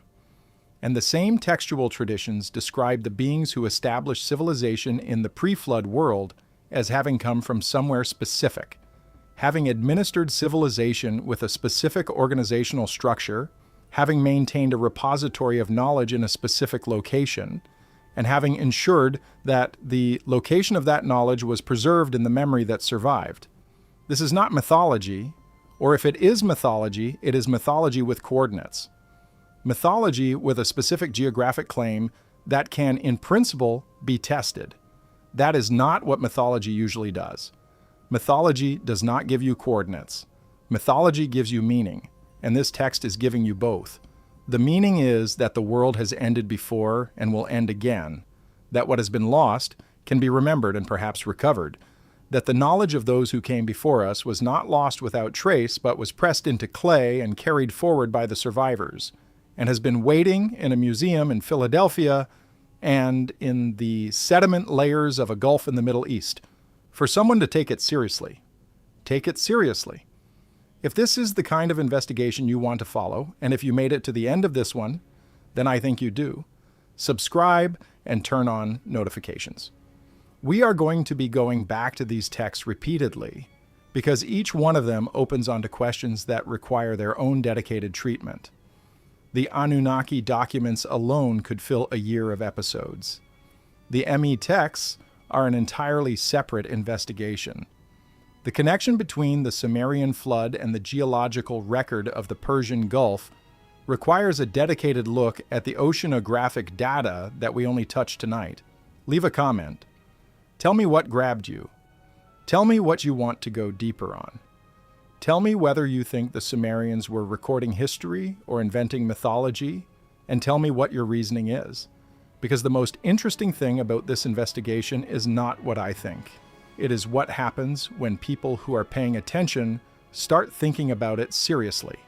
The tablet in Philadelphia is a fragment of something larger. The investigation is a fragment of something larger. And we are all, in our own way, pressing our understanding into the clay and hoping it lasts long enough to be read by whoever comes next. Stay with me. We are just getting started. There is a concept in Sumerian theology called the Nam, which is usually translated as fate or destiny. The Nam is not the same as the Western concept of destiny, which tends to imply inevitability or divine predetermination in a fairly passive sense. The Sumerian Nam is more active than that. It is more specific. The Nam is a decree. It is a decision made by the divine council that then becomes binding on the entity to whom it is applied. The Anunnaki do not simply observe fate. They issue it. They set it. They decree it, the way a legislative body decrees a law. When the flood is decided, the decision is formalized as a na'am. The flooding of the world is not a natural event in the Sumerian account. It is a policy decision. Enlil moves the formal resolution. The council passes it, the enam is issued, and then the flood happens. This means, within the logic of the text, that the flood was deliberate, planned, executed by an administration that had the technical capacity to cause it or to allow it to happen, and that chose to exercise that capacity for reasons that the text makes explicit. The population had grown too large. The noise they made was disturbing. The project had not turned out the way it was intended. This is an extraordinary thing to find in a text from 5,000 years ago. The idea that the beings who established civilization on Earth could, if they chose, end it, not through the mystical exercise of divine power in the abstract sense, but through what sounds very much like the deliberate manipulation of physical conditions. Enlil is not described as waving a hand and causing rain. The flood mechanism in the Atrahasis epic is specific. There are floodgates. There are mechanisms. The opening of the floodgates is an action performed by specific beings on a specific date at a specific time. Floodgates, infrastructure, an engineered system. The Sumerians built floodgates. They were among the most sophisticated hydraulic engineers in the ancient world. Their entire agricultural system depended on the management of water, on channels and gates, and controlled flooding that distributed Tigris and Euphrates water to their fields in a controlled and sustainable way. They understood hydraulic engineering at a sophisticated level, and the flood account in the Atrahasis epic uses the vocabulary of hydraulic engineering to describe the flood mechanism. The Anunnaki opened the floodgates. What floodgates? Where? In the conventional scholarly reading, the floodgates are mythological. They are the cosmic gates that separate the waters above from the waters below, the cosmological barriers that maintain the world order. When Enlil opens them, he is breaking the cosmic order, releasing the primordial waters that the creation of the world had separated and contained. This reading is legitimate. It fits the cosmological framework of the text in a coherent way, but it fits uncomfortably alongside the fact that the Sumerians were hydraulic engineers who built actual floodgates and actually used them to control flooding, and who had a technical vocabulary that they applied to both real engineering and cosmological description. When a hydraulic engineer writes about opening floodgates and causing a flood, the most natural reading of that text is a technical one, not a cosmological one. And if the floodgates are technical rather than cosmological, if they are actual infrastructure in an actual location, then the flood was not a cosmic event. It was a controlled event, an engineered event, and the civilization that engineered it had to be technologically capable of doing so at a scale that flooded an entire valley. What technology could flood a valley? The Persian Gulf Basin is an approximately 240,000 square kilometer depression in the Arabian Plate. It is separated from the Indian Ocean by the relatively shallow Strait of Hormuz, which at its narrowest is approximately 54 kilometers wide, and at the end of the last ice age, when sea levels were lower, was even narrower, possibly narrow enough to have been nearly closed. If the strait was nearly closed, and if there was some form of barrier at its narrowest point, whether natural or constructed, then the flooding of the Gulf Basin would depend on the state of that barrier. If the barrier failed, if it was opened, or if it was overwhelmed by rising external sea levels, if the Indian Ocean, rising with the melting of the ice sheets, pushed against whatever closure existed at the Strait of Hormuz and eventually breached it, then the flooding of the Gulf Basin would have been rapid, catastrophic, the kind of event that would have happened in a time frame that human experience would describe as a single night. The rate at which a body of water that size fills depends on the size of the breach and the height differential between the incoming water and the receiving basin. A narrow breach fills slowly. A wide breach fills catastrophically fast. And a breach that was caused by the failure of a natural land bridge that had been weakening as sea levels rose, or by the deliberate removal of something that had been holding the water back, would have been wide enough and fast enough to fill the Gulf Basin in a period that human experience would describe as an overwhelming night. The floodgates of Enlil. This is speculation. I want to be clear about that. There is no direct evidence for a constructed barrier at the Strait of Hormuz. There is geological evidence that the strait was at one point a land bridge, a natural closure of the Gulf Basin during the period of lowest sea levels. Whether that land bridge was gradual or abrupt in its failure, whether it was assisted in its failure or purely natural, is something that could be investigated with adequate oceanographic survey data of the strait floor. The survey has not been done, or if it has been done, the results are in oil company files. The pattern of absence of investigation continues. Let me shift now to a different line of evidence entirely, one that comes from linguistics, because the linguistic evidence for a pre-flood civilization in the Gulf region is actually substantial and deserves more attention than it usually receives. The Sumerian language is an isolate. This means it has no known relatives, no language family to which it belongs. Every other language that has ever been studied can be placed in a family that connects it to other languages through shared ancestry. The Romance languages share ancestry with Latin. The Germanic languages share ancestry with Proto-Germanic. The Semitic languages, Arabic and Hebrew and Amharic, share ancestry with Proto-Semitic. And if you go back far enough, many of these families can be connected to larger macro families that trace back to Proto-human language dispersals. Sumerian cannot be placed in any of these families. It is unique. It appeared in Mesopotamia, and it was spoken there for approximately 3,000 years, and then it became extinct as a spoken language, preserved only as a liturgical and scholarly language, and it has no relatives anywhere in the world. This is linguistically very strange. Languages almost always have relatives, because languages descend from earlier languages and spread into new regions as populations move. When a language appears without relatives, it suggests that either its relatives are extinct, or it emerged independently, or it arrived in its location from a source that the known linguistic record does not include. The population that spoke Sumerian came from somewhere. If they came from the Gulf Basin, as the archaeological evidence suggests, then Sumerians' relatives, if any existed, would have been spoken by other populations who either also survived the flood and dispersed in different directions, eventually being absorbed into other language communities, or did not survive at all. The linguistic isolation of Sumerian would, in this scenario, reflect the destruction of its language family by the same flood that destroyed the civilization. The linguistic isolation of Sumerian is consistent with the hypothesis that it was the sole surviving language of a language community that otherwise did not make it through the catastrophe. This is not provable with the available evidence, but it is consistent with it. There is also the question of Sumerian vocabulary.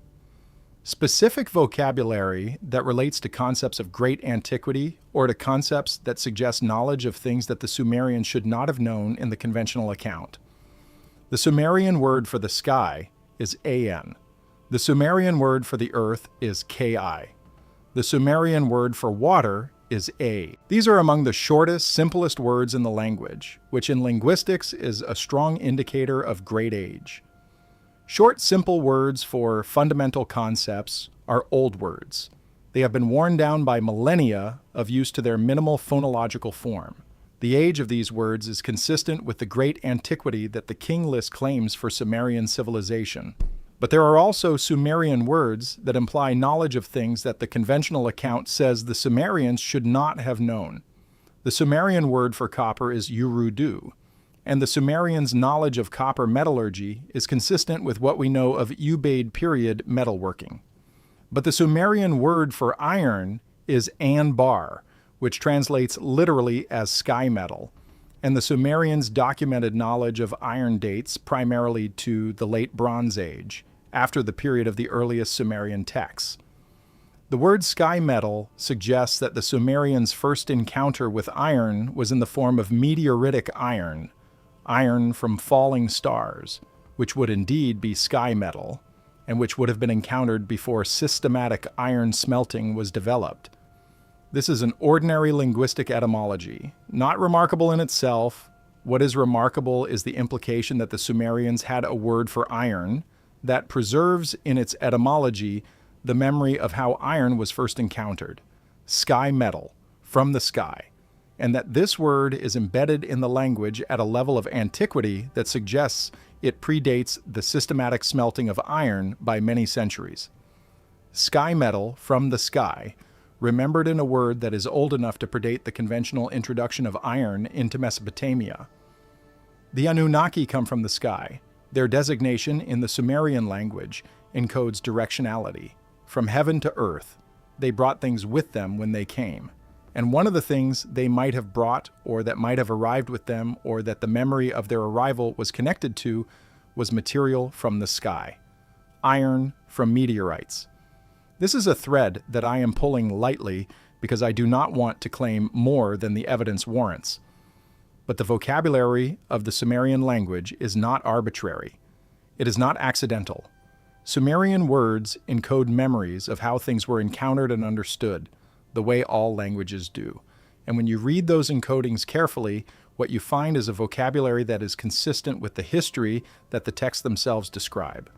A history that includes beings from the sky.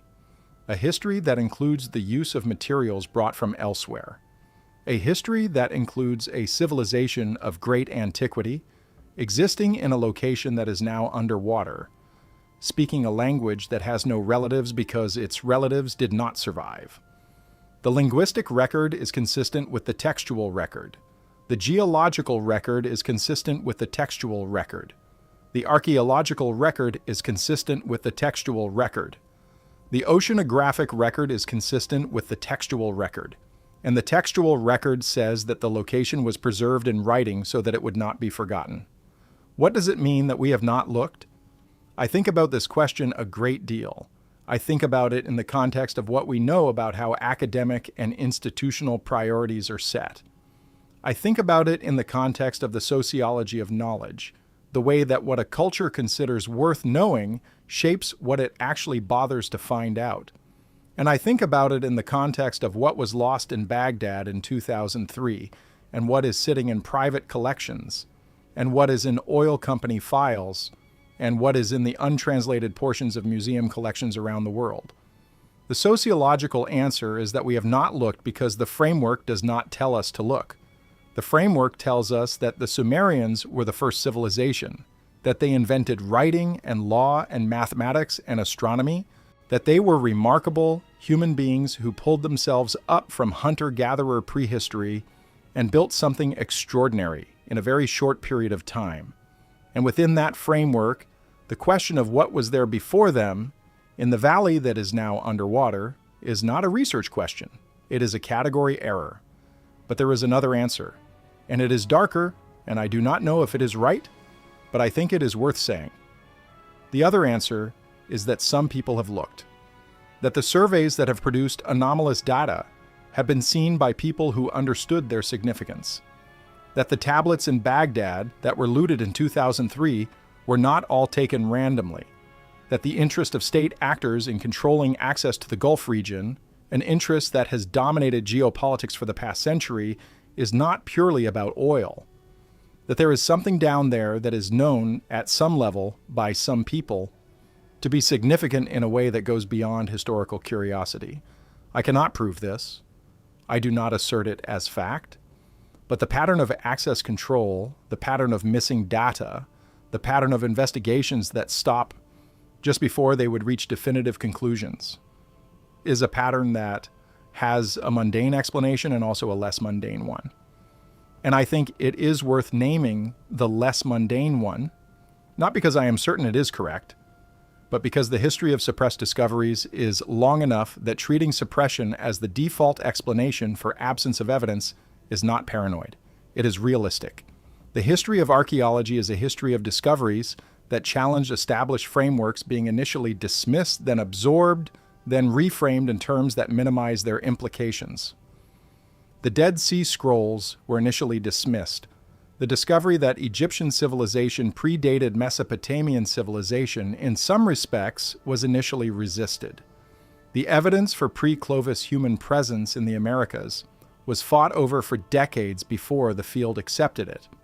The pattern of initial dismissal followed by gradual, frame-preserving acknowledgement is the normal pattern of paradigm-challenging discovery. The pre-flood Gulf civilization has not even reached the stage of initial dismissal in mainstream discourse. It is in the stage before that, the stage of not being acknowledged as a question worth asking. And that is a remarkable thing, given the body of evidence that exists.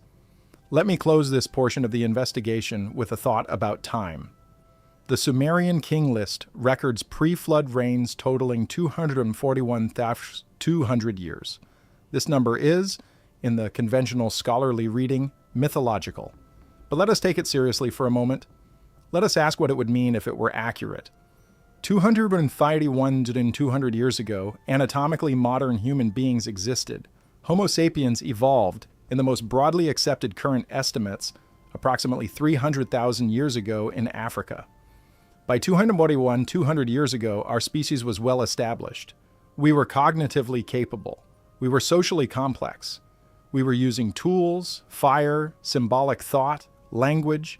We were capable of building civilization if we had reason to, if someone taught us, if someone gave us the infrastructure and the knowledge to begin. 200 years ago is not science fiction in terms of human biological capability. It is only impossible in the conventional account of human development, which says that for the first 200,000 years of our existence, we basically did not do much besides hunt and gather and occasionally decorate cave walls, and then suddenly, in the last 12,000 years, we figured out civilization and did it very quickly. This conventional account has never been satisfactorily explained. Why 12,000 years? Why now? What changed 12,000 years ago that allowed us to move from subsistence foraging to cities and writing and mathematics and law in such a short period of time? The Ice Age ended 12,000 years ago. Sea levels rose. The Persian Gulf filled. The great river valleys of what had been a more extensive, more habitable world were covered by water, and the populations that had lived in those valleys, wherever they were, moved to higher ground and started over. And very shortly afterward, within what is geologically a blink, civilization appears. The timing is not coincidental. The timing is the answer, if you are willing to look at what the timing implies. The answer that the conventional account gives is agriculture.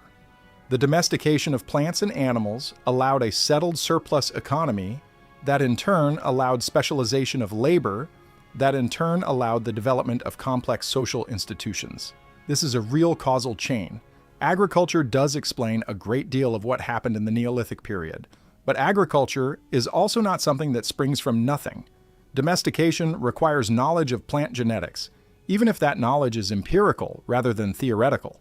It requires sustained observation and selective breeding over many generations. It requires the kind of settled attention to a specific landscape that is the product of culture, not its precursor.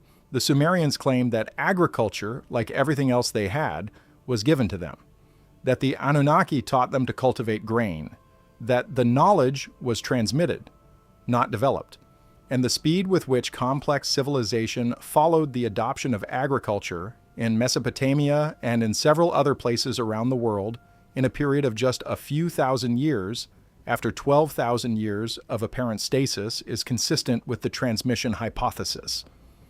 With the idea that the knowledge was there, somewhere, preserved, waiting for the right moment to be given out again after the catastrophe. After the flood, after the night when the world ended. The tablet in Philadelphia describes that night. It describes what came before it, and what was lost in it, and where the lost place was. And it was pressed into clay by people who understood that clay lasts, and who wanted whoever came after them to know that the story was not only a story, that the place was real, that the knowledge was real, that the loss was real, and that the location was preserved. The fragment is damaged, the coordinates are partially illegible, but the fragment exists, the clay survived, the message made it through the 6,000 years between the pressing and the reading. Somewhere in the southern Persian Gulf, under sediment that has accumulated over 8,000 years of submergence, there is something that the Sumerians needed us to know the location of. something that the Anunnaki needed the location to be preserved. The clay is patient. The question is whether we are. Tonight, we followed a thread from a museum in Philadelphia into the oldest written records in the world, into the geology of a drowned valley, into the linguistics of an isolated language, into the politics of academic frameworks and missing archives and controlled access to data that the public has never seen. We followed that thread as far as it goes in the publicly available evidence. And where it ends not with a conclusion, but with a direction. South, into the Gulf, into the water, into the place the text calls the Abzu, into the archive of everything we think we lost. If you have made it this far, you are the kind of person I am making this for. Not for people who want easy answers, for people who can hold a question open long enough to see what it contains. Drop a comment. Tell me what you think is down there. Tell me whether you think we will ever look. Tell me whether you think someone already has. Subscribe if you are not already, because the next time we come back to the Sumerian texts, we are going much deeper into the Anunnaki organizational structure, and it is going to change the way you think about every ancient religious tradition you have ever encountered. The investigation continues. The tablet is waiting. Let me take you back to something specific, back to the actual physical object, because we spend so much time in the ideas that we sometimes lose track of the thing itself, the clay, the stylus marks, the object that a human being sat down with and pressed meaning into, and that has somehow survived from before the Roman Empire, before Christianity, before the Greek city-states, before Babylon, before the Bronze Age collapse, all the way to a case in a museum in a city that did not exist when the tablet was made. The tablet that contains the Eridu Genesis text, the fragment designated CBS Pesach Sedefin 3, is approximately 15 centimeters by 10 centimeters. The writing on it is extremely fine. The Sumerian scribes who made tablets of this quality were trained professionals. Scribal education in Sumer was a multi-year process, conducted in institutions called the Iduba, the Tablet House, and the curriculum has been partially reconstructed from lists of the exercises that student scribes were required to complete. They copied texts, they copied lists, they copied mathematical tables, they copied the canonical literary works of the tradition. They did this repeatedly until the production of cuneiform on clay was as natural to them as handwriting is to us. The scribes who made the canonical copies of the pre-flood texts were not randomly recording folk memory. They were engaged in a deliberate act of preservation. The texts they copied were part of the canonical curriculum, the texts that every trained scribe knew, the texts that defined Sumerian intellectual culture. They were preserved deliberately. They were considered important enough to be part of the educational curriculum, not just in one city or one period, but across the entire span of Sumerian and Babylonian civilization. When a text is part of the educational curriculum for 3,000 years, it is not being kept alive accidentally. It is being kept alive because someone thinks it matters. Because someone in every generation of scribal training from approximately 3000 BC to approximately 300 BC decided that this text was worth copying, worth memorizing, worth teaching to the next generation of scholars. Why, the Epic of Gilgamesh is part of the canonical curriculum. It is a great work of literature, and its survival makes sense in those terms. But the Sumerian king list is also part of the curriculum, and the king list is not a great work of literature. It is a list. It is a database. It is exactly the kind of document that gets preserved because it contains information that the preservers consider accurate and important, not because it is artistically significant. The Eridu Genesis is between these two poles. It has literary qualities, but it also has the quality of a record, of a document that encodes specific information about specific events in specific places. And the scribal tradition that preserved it across 3,000 years of copies and recopies was presumably preserving it for both reasons. For its literary qualities and for what it contains. What it contains is the location. Think about what it means that the same text, the same pre-flood geography, the same description of the Abzu, and the 5 cities, and the 8 kings, and the flood that ended the world in one night, was being copied in Nippur in 2000 BC, and being copied in Nineveh in 600 BC, and being copied in Babylon in 400 BC. Think about the chain of deliberate human choice that represents. Every scribe who copied it chose to copy it. Every teacher who included it in the curriculum chose to include it. Every library that housed a copy chose to house it. 3,000 years of choosing to keep this text alive. That is not accident. That is not cultural drift. That is intentional preservation of information that someone in every generation considered too important to lose.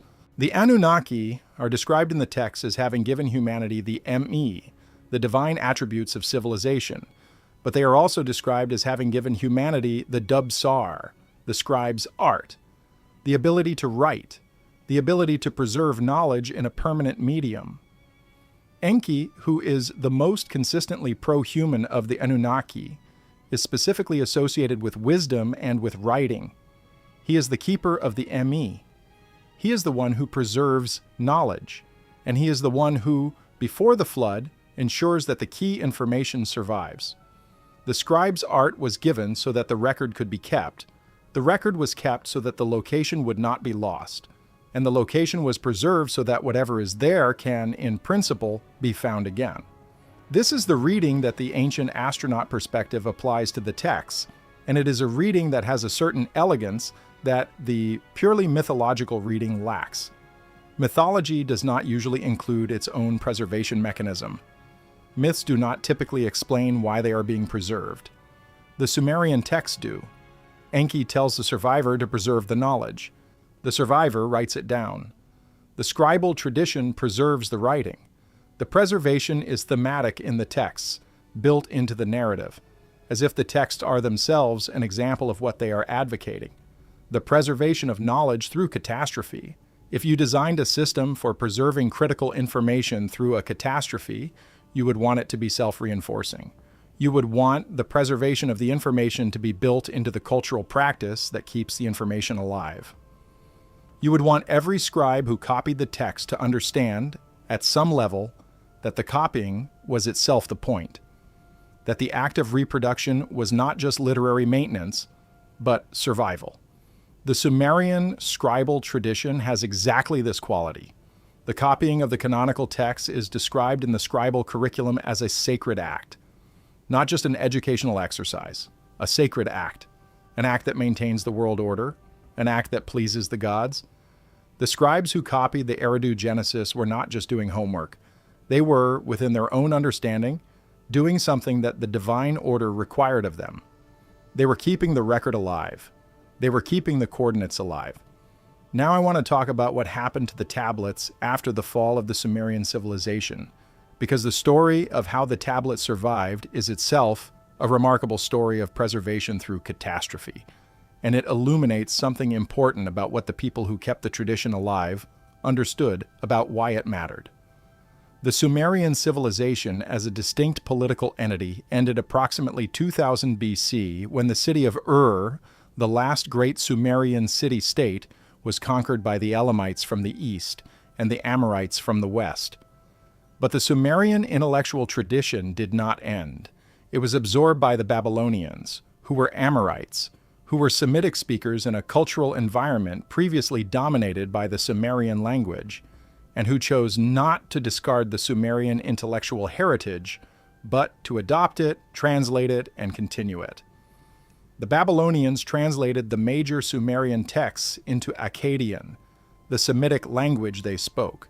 They maintained the Sumerian originals alongside the translations. They continued the scribal tradition. They continued the Ediba, and they continued to copy the pre-flood texts, including the Eridu Genesis, alongside the new material they themselves created. And then the Babylonians were conquered by the Assyrians. And the Assyrian king Ashurbanipal, in the 7th century BC, assembled the largest library the ancient world had yet seen in his palace at Nineveh, specifically and deliberately collecting texts from across Mesopotamia, including all the major Sumerian and Babylonian canonical texts, including the Epic of Gilgamesh, which contains the flood account, including the Sumerian king list, including the pre-flood geographical texts. Ashurbanipal collected these texts consciously. His inscriptions say so. He was literate, which was unusual for a king, and he could read both Sumerian and Akkadian, and he understood the significance of what he was collecting. And when Nineveh fell in 612 BC, to the combined forces of the Babylonians and the Medes, the library burned, and the tablets fell from the shelves, and the burning building collapsed on top of them, and the fire baked the clay, and the tablets that had been soft were now permanent, and they lay in the ruins of the library for 2,500 years until Layard found them. The fire that destroyed the library saved the library. This is the kind of irony that the ancient world specialized in. The catastrophe that ended the Assyrian civilization preserved its knowledge. The burning preserved the clay, and the clay preserved the coordinates. The tablets that George Smith read in the British Museum reading room in 1872, the tablets that made him remove his clothing in excitement, were tablets that had survived the burning of Nineveh, the fall of the Assyrian Empire, 25 centuries of burial under the rubble of the palace, and a Victorian steamship journey from Mesopotamia to London. They survived all of that, and they are still readable. This is what clay does. This is why the Sumerians used it. This is why Enki's domain, in the text, is associated with clay and with water and with the creative power of making things permanent. Enki is the god who makes things last. The scribe's art is the art of making things last. And the thing that was made to last, the thing that every generation of scribes was trained to copy and preserve and transmit, was the record of what had been lost and where it was. South, into the water, into the Abzu, into the place where the floodgates were opened and the world was unmade in a single night. Now, I want to spend the final section of tonight's investigation on what I consider the most philosophically significant aspect of this entire body of evidence, because it is easy to get caught up in the specifics, in the translations and the coordinates and the seafloor anomalies, and lose sight of what the pattern of evidence is actually telling us about the nature of what happened. What the pattern of evidence suggests, if you take it seriously, is that we are living in a recovery period, not a development period, not a progress period, a recovery period. The conventional account of human history is a progress account. Humanity started at the bottom with nothing and has been climbing steadily, if not always consistently, toward increasing complexity, capability, and understanding. This is the story we tell ourselves. It is embedded in our language. We talk about the ancient world as primitive. We talk about modern civilization as advanced. We assume, without examining the assumption, that what we have now is the most that has ever existed. But the evidence, if you read it seriously, tells a different story. The evidence tells a story of something that existed before, something that was lost, something that is being slowly recovered by a civilization that does not fully understand what it is recovering or why it recognizes certain things as obvious or natural or inevitable when it encounters them. Why did writing develop independently in multiple locations in a very short period of time? Egypt, Mesopotamia, the Indus Valley, China, Mesoamerica. Within a few thousand years of each other, across cultures that had no documented contact, human beings invented the idea of encoding language in permanent symbols. Why then? Why not 200,000 years earlier when we were already cognitively capable of doing so? One answer is that the agricultural surplus created the social conditions for specialization, and specialization created the need for records, and records required writing. This is the conventional answer, and it is a reasonable one. Another answer is that the idea of writing was transmitted, that it was reintroduced after the catastrophe to multiple populations by the survivors or by the beings who preserved through the catastrophe and were now engaged in the recovery project. That the independent developments of writing in multiple locations were not independent at all, but were the multiple outputs of a single restoration effort. This is the ancient astronaut reading. It is consistent with the texts. The Sumerians say their writing was given to them. The Egyptians say their writing was given to them by Thoth. The Mesoamericans say their calendar and their writing system were given to them by Quetzalcoatl. The Indians say the Vedas were given to them by divine beings who preceded human civilization. Given, transmitted, a gift from someone who had it before. This reading implies a level of coordination and deliberateness in the transmission of civilization after the flood that the conventional account does not include.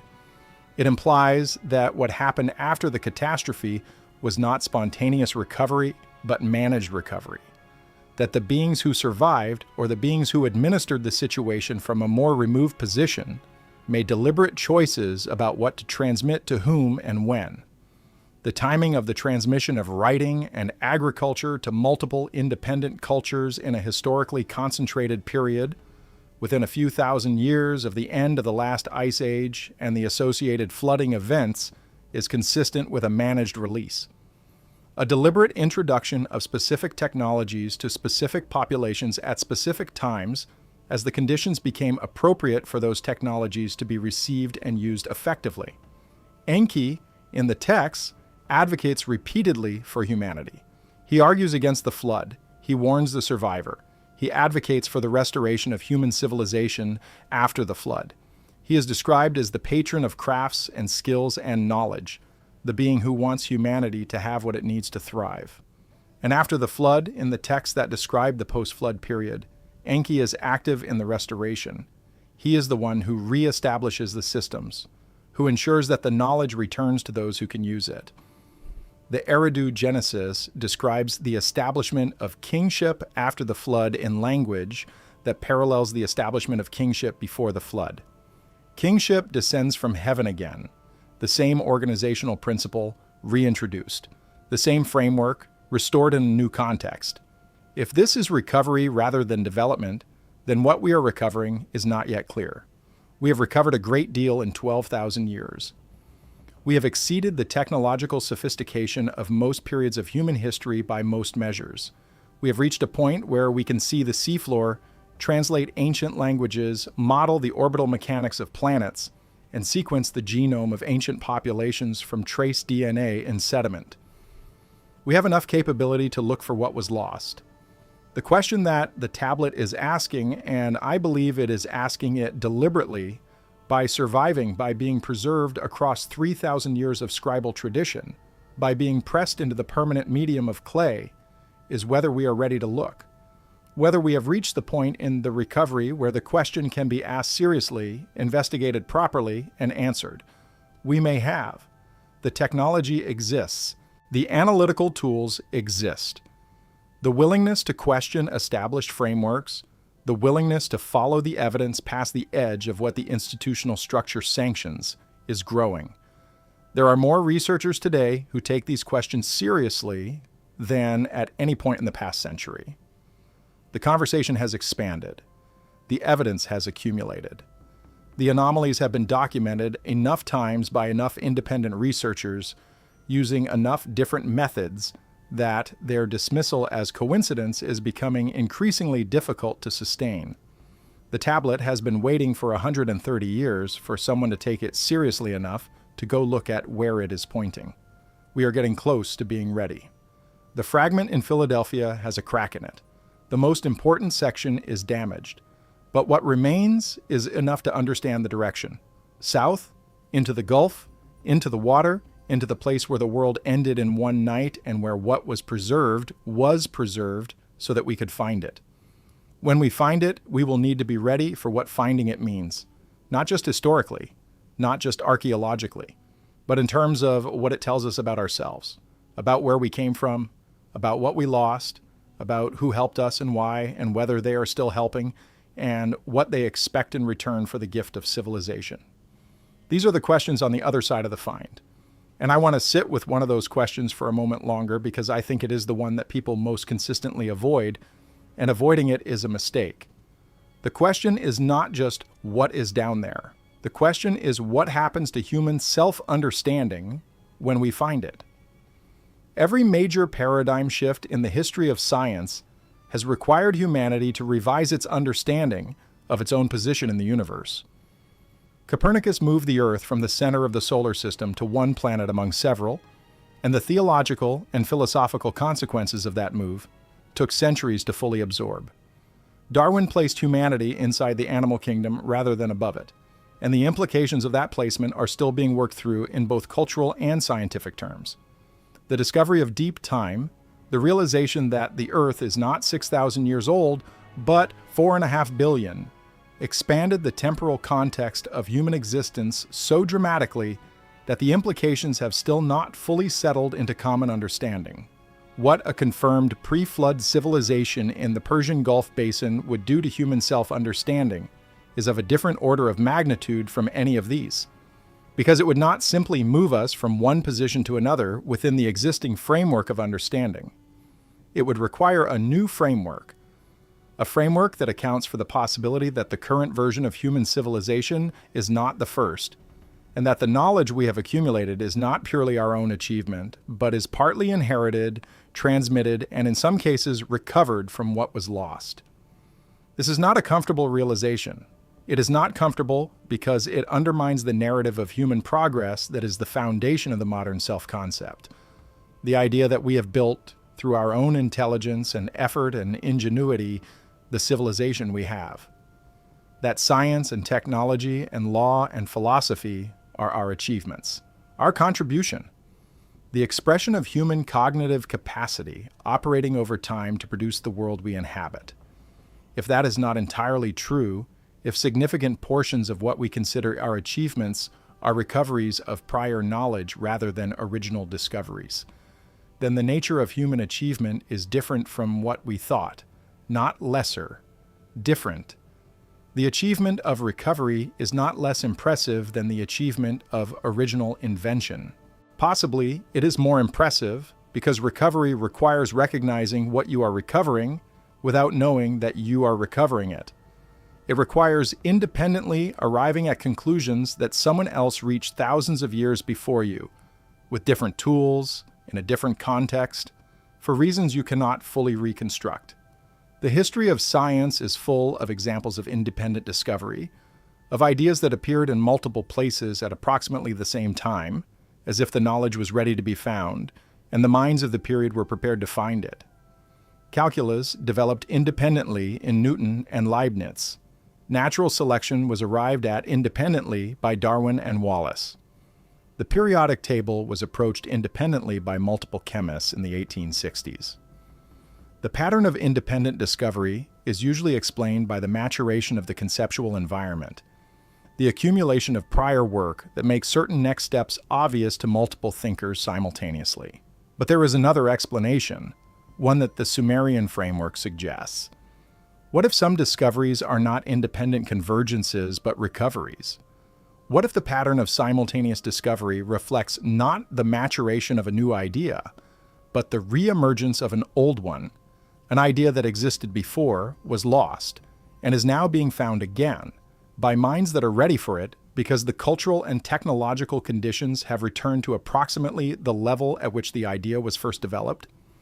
This is unfalsifiable in most cases. You cannot distinguish from the discovery alone between an original development and a recovery. The knowledge looks the same from the outside, regardless of whether it was invented or remembered. But in the case of the Sumerian records, you can check. The Sumerians told you. They told you directly in the texts that their knowledge was given rather than developed. They told you who gave it. They told you when. They told you where the givers came from and what they left behind. And the texts that contain this account have been available in translation for 150 years. We have had the information. We chose not to take it seriously. And the choice not to take it seriously, repeated across 5 generations of scholarship, is itself a datum.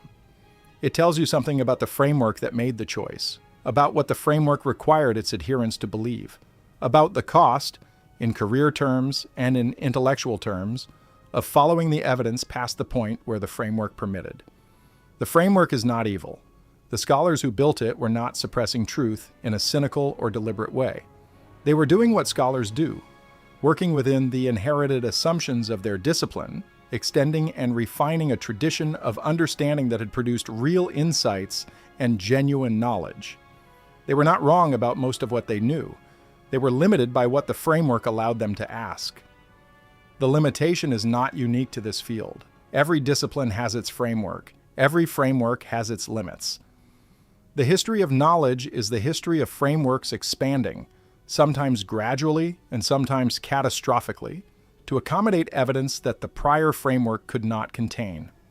The evidence for a pre-flood civilization in the Persian Gulf Basin is the kind of evidence that requires a catastrophic framework expansion, not a gradual one, not an adjustment, a fundamental rethinking of what human civilization is, where it comes from, how old it is, and who was involved in establishing it. The Sumerian texts are ready for that rethinking.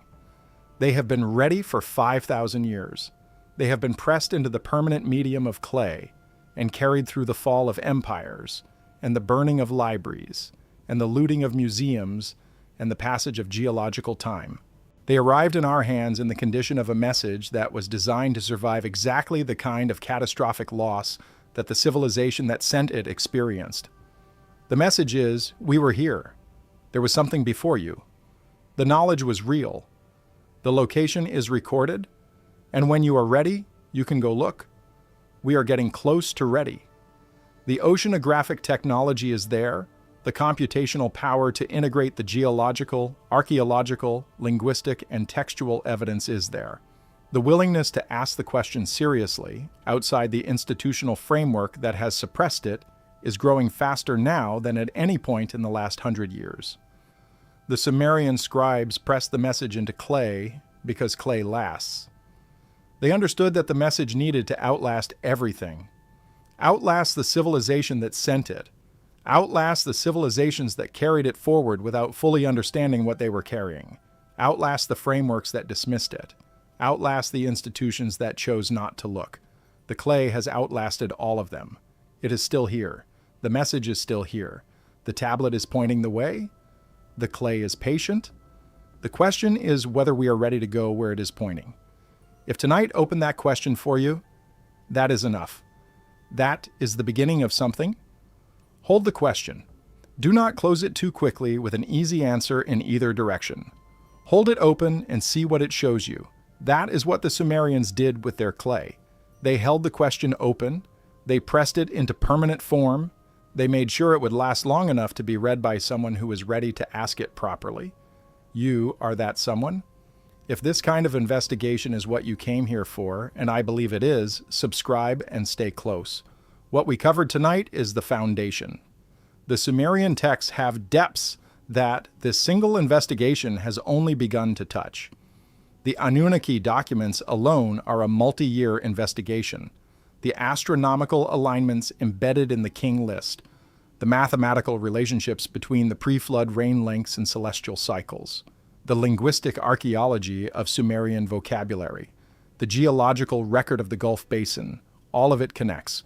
All of it points in the same direction, and we are going to follow it. Leave a comment and tell me what you believe. Tell me whether you think this is history or mythology. Tell me whether you think the coordinates in the damaged section of the tablet are recoverable. Tell me whether you think someone has already looked at the seafloor and found something and chosen not to say so. Tell me where you are watching from and what time it is, and what brought you to this investigation.